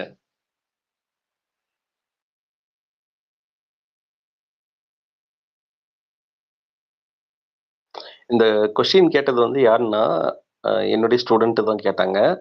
கேட்கும்போது சார் எனக்கு டவுட்ஸ், இருந்தாலும் பயங்கரமான ஒரு சாதி வெறி பிடிச்சவன் சார், இவன் வந்து பிஜேபியில் இருக்கக்கூடிய ஆள் சார், இவன் எப்படி சார் இந்த ஃபீல்டுக்குள்ள வந்தான், இந்த துறைக்குள்ள வந்து எப்படி சார் ஒரு ஊரக வளர்ச்சி துறைக்குள்ள வந்து எப்படி சார் இவங்க ஒரு மெம்பர் ஆனோம், எப்படி சார் போட்டாங்க, எனக்கு டவுட், எனக்கு குழப்பமா இருக்கு சார். இது என்ன சார் ஆட்சிக்கு வந்தா அது பண்ணுவோம் இதை பண்ணுவோங்கிறாங்க, நாங்க வந்து சமத்துவமான சமூக நீதி ஆட்சிங்கிறாங்க அப்படின்னு என் ஸ்டூடெண்ட் கேட்காம்பா, என் ஸ்கூல் பையன் என் ஸ்டூடெண்ட் கேட்காம்பா. பதில் சொல்லுங்கப்பா ஆட்சியாளர்களே.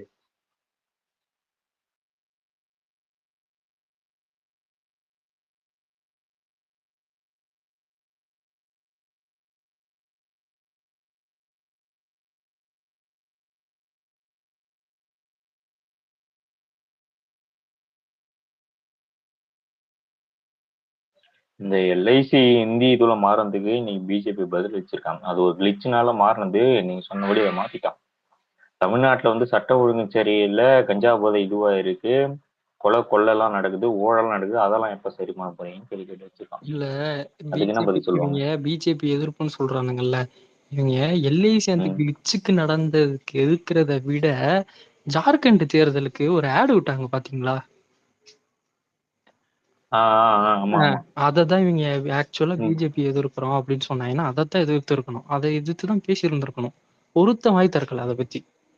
அதுலதான் நிறைய இது நடந்துச்சு. முஸ்லீம் கெட்டப்ப போட்டு வந்துட்டு வீட்டுக்குள்ள துணி காய போடுற மாதிரி, அவங்க ஒரு வேலை பண்ற மாதிரி என்னென்னமோ பண்ணானுங்க. சரியான இது, அந்த வீடியோ எல்லாம் பாருங்க. அட நீங்க நண்பா, அதோட பயங்கர காமெடி ஒண்ணு சொல்றீங்க இருக்கீங்களா, டீச்சரை குட்டி கொண்டானுங்கல்ல, அன்பில் மெஜஸ்டிக் கேட்கும்போது 5 நாள் லீவ் விட்டாங்க ஸ்கூலுக்கு, அவ்வளவுதாங்க. இனிமேல் யாருமே வந்து டீச்சரை குத்தி கொள்ள மாட்டாங்க, அந்த 5 நாள் லீவ்ல எல்லாம் சரியா இருங்கன்னு சொல்லிட்டு போனா என்ன சொல்றது? அந்த 5 லட்சம் பணம், 5 நாள் லீவ். டீடைல் குறையாது, ஃபுல் டீடைல் சொல்லு. இல்ல எனக்கு ஒரு கேள்வி, அவருக்கு இந்த மாதிரி சொல்லுவாங்களா? லவ் பண்ணிருக்காங்க மாம்சு 2 பேரும். நான் கேள்விப்பட்டது வந்து என்னன்னா, லவ் பண்ணிருக்காங்க, நியூஸ்லயே அதுதான் வருது. இவன் போய் பொண்ணு கேட்டிருக்கான், தரலையா, அந்த கோவத்துல அந்த டீச்சரை குத்தி கொண்டிருக்கான் அப்படிங்கக்கூடிய ஒரு செய்தி தான். ஒரே சமூகமா 2 பேரும், ஒரே சமூகம்.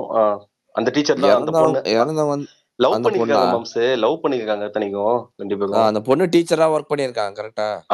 ரைட்டு. பொண்ணு டீச்சரா 11th ஸ்டாண்டர்டு தமிழ் செக்ஷன் சின்ன எடுக்கிறாங்க. பொண்ணுதான். இல்ல எனக்கு புரியல, வீட்டுல இல்ல ஒத்துக்கல அப்படிங்கறதுக்காக. இல்ல கரெக்டா இல்ல தான் வீட்டுல பண்ணிருக்காங்க ஒத்துக்கல, பெத்தவங்க. அதனால அதான் பாரு ப்ரூவ் பண்ணிட்டான்ல அவன். இல்ல பொண்ணும் சரி ஓகே முடியாது அப்படின்ட்டு போனாங்களா? ஏன்னா எதுக்கு பொண்ணை போய் குத்தணும், வீட்டுல ஒண்ணு வேணாம்னு சொன்னது அப்படி போயிட்டு. வந்து இப்ப வர கதைகள்லாம் அப்படிதான் வந்துட்டு இருக்குது. நம்ம கொஞ்சம் பொறுமையா தான் அது நம்ம டீல் பண்ணணும். ஆமா இப்போ ஒசூர் மேட்ரு மாதிரி தான். ஒசூர்ல எப்படி அவனை வெட்டினாங்க, அதுக்கு பின்னணி எப்படி இருந்ததோ அதே போல இதுக்கு ஒரு பின்னணி இருக்கும்.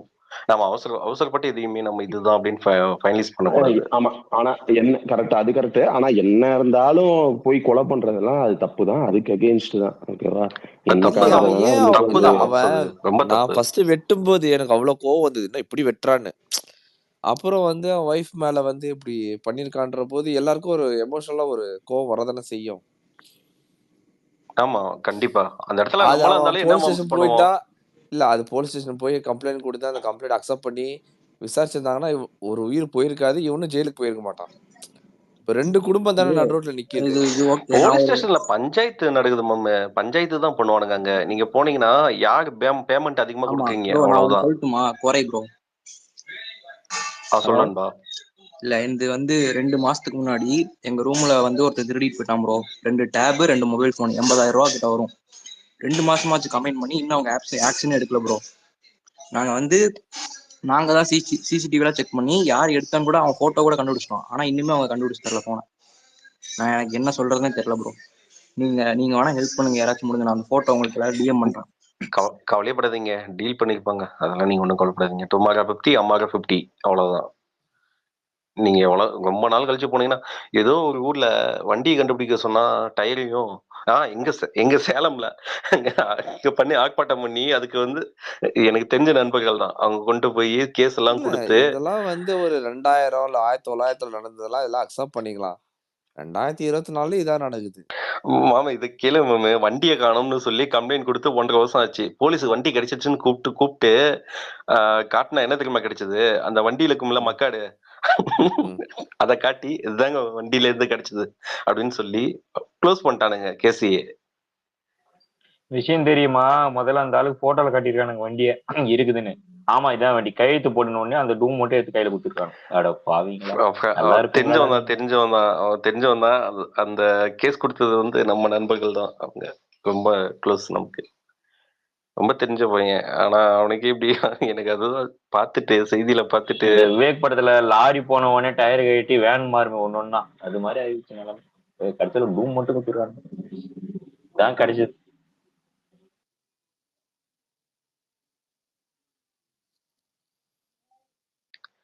ஒரு லிஸ்ட் விட்டே எடுக்கலாங்க, அவ்வளவு இருக்குது நண்பா.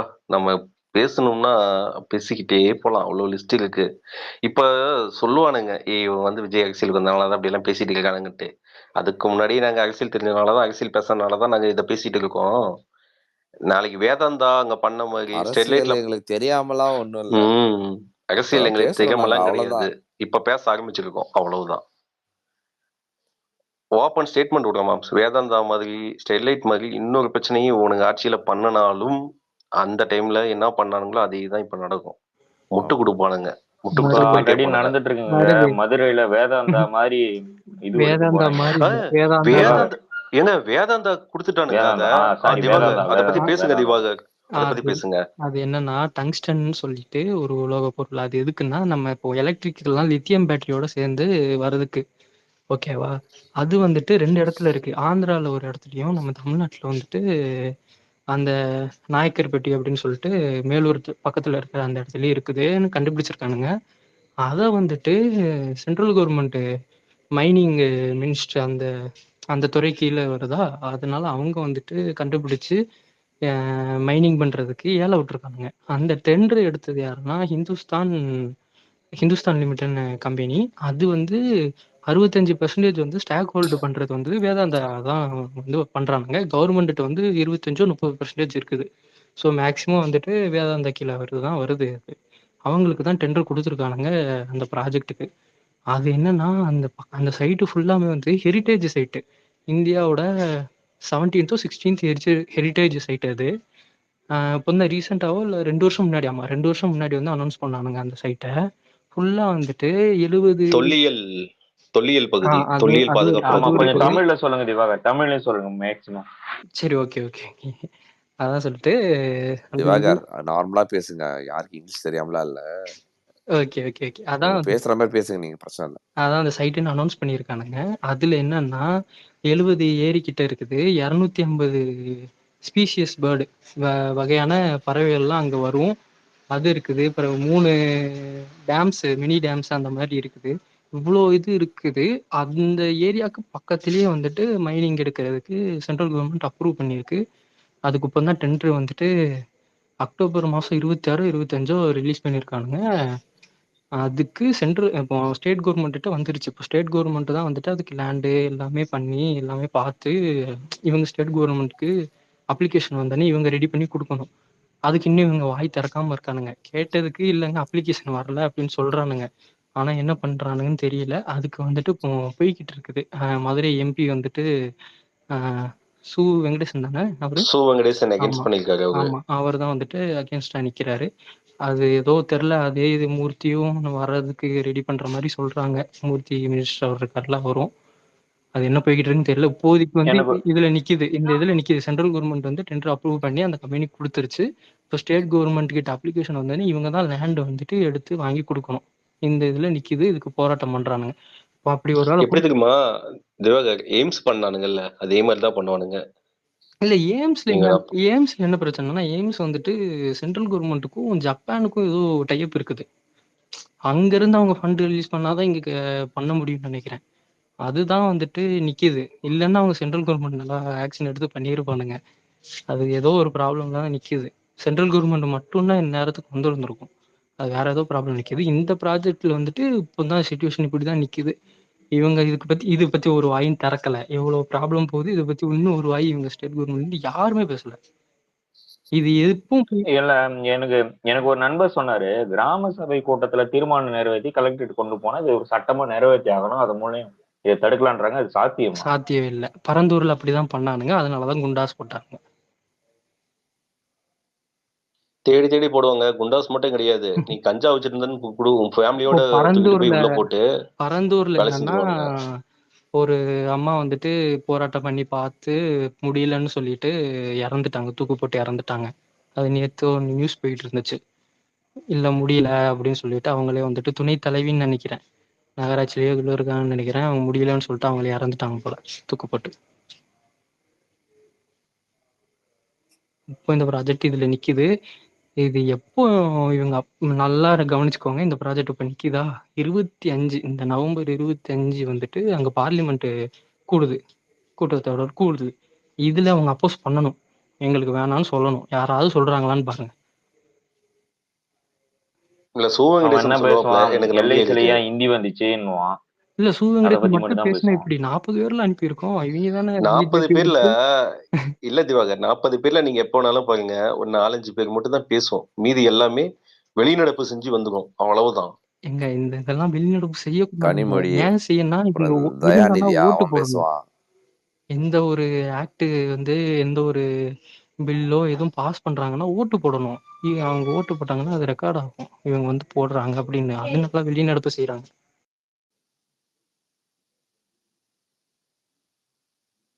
இப்ப போனவங்க கூட ஒரு நான் செய்தி பார்த்தேன். அந்த வேதாந்தா வந்து என்ன பண்ணிருக்கான்னா, ஸ்டெர்லைட் மறுபடியும் ஓபன் பண்ண சொல்லி வழக்கு போட்டிருக்கான். அது வந்து தள்ளுபடி பண்ணிட்டாங்க. ஆனா நீதிமன்றத்துல மறுபடியும் அவன் அகைன் பண்ணானுங்கன்னா, மறுபடியும் அகைன் வந்து அவன் ரீகால் பண்ணானா, எப்ப வேணாலும் இல்ல இல்ல நீங்க அப்ரூவ் பண்ணி இல்ல திவாகர், திடீர்னு அப்ரூவ் கொடுத்துட்டானா அது பெரிய சிக்கலாகும். இல்ல இல்ல அது சுப்ரீம் அவங்களால கோர்ட் நம்ப சொல்லிருச்சு. முடியாது. இல்ல இல்ல தெளிவா சொல்லிருச்சு. அங்க நிறைய பண்றாங்க. நீங்க அந்த இதையே ஒண்ணு வித்துருங்க, இல்லைன்னா இது மாதிரி அது மாதிரி கொடுத்துட்டாங்க.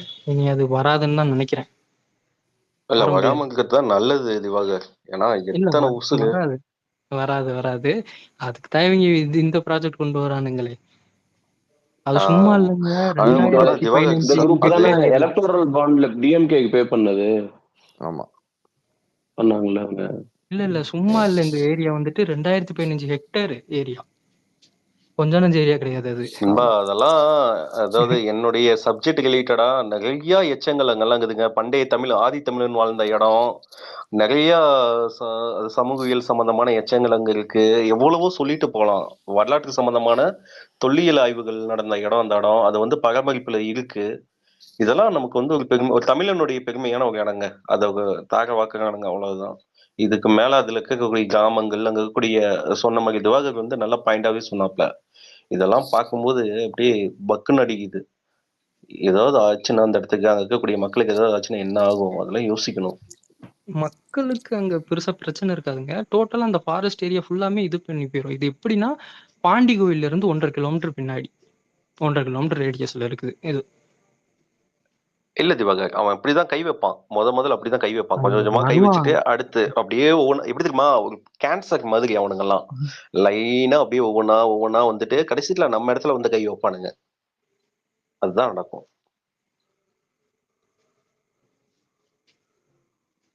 இந்த ஒரு சில திரைப்படங்கள்லாம் வரும், அந்த கொடிமாரி படத்துல கூட வரும். இப்பெல்லாம் தெரியாது, ஒரு படம் தான் கடந்து போகணும்.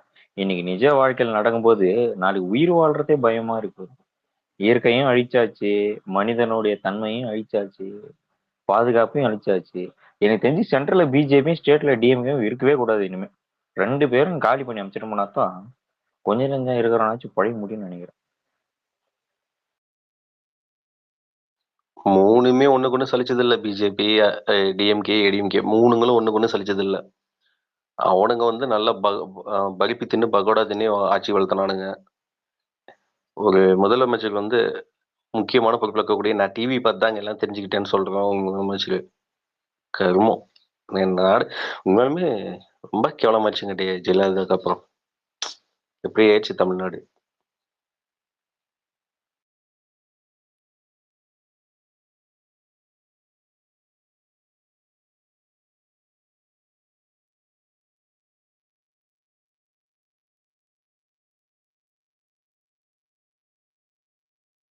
இவங்க ஏடிஎம்கே ஆட்சியில சென்னையில வந்து அந்த குடிசை மாற்று வாரியம்னு சொல்லி ஒரு ஓட்ட கொட்டாயை கட்டி அங்க வந்து மக்கள் அமர்த்துறன்னு சொல்லி ஏமாத்திட்டானுங்க. அங்க இருக்கக்கூடிய இடத்தை எல்லாத்தையுமே தனியார்ட்ட தாரை பார்த்துட்டு தனியாருக்கு கொடுத்துட்டு அவங்கள அந்த ஆத்தோர் பகுதியிலேருந்து தூக்கி வீசினானுங்க. டிஎம்கே வந்து அப்ப எகெயின்ஸ்ட் பண்ணாங்க, போராட்டம் எல்லாம் பண்ணாங்க. உணர்ச்சி பூர்வமா இருந்தது அதெல்லாம் பார்க்கும்போது, அப்பா அப்படியா அப்படின்னு. ஆனா அவங்க ஆட்சிக்கு வந்ததுக்கு அப்புறம் கொஞ்ச நாளுக்கு அப்புறம் அதே வேலையை தான் செஞ்சானுங்க. இன்னைக்கு ஒரு இடத்த கொடுத்தானுங்க பாருங்க, மாவீரன் படத்துல கொடுத்த மாதிரி ஓட்டையும் ஒரு சில ஈயம்பத்தால பேர் சம்பளம். 400 குடும்பம் எப்படிங்க அங்க போய் வேலை செய்யும், அங்க வந்து அங்க வாழ முடியும், எப்படி அங்க வந்து இருக்க முடியும்? இவனுங்கெல்லாம் கான்ட்ராக்டை விட்டு விட்டு விட்டு விட்டு நல்லா ஏமாத்தி ஃப்ராடு பண்ணி ஊழல் பண்ணி வாழ்ந்துட்டு இருக்கானுங்க. மக்கள் நல்லா புரிஞ்சுக்கிட்டாங்க இந்த இந்த 5 வருஷத்துக்குள்ள. அது வேணா உண்மை. சரி, ஓகே கோரை.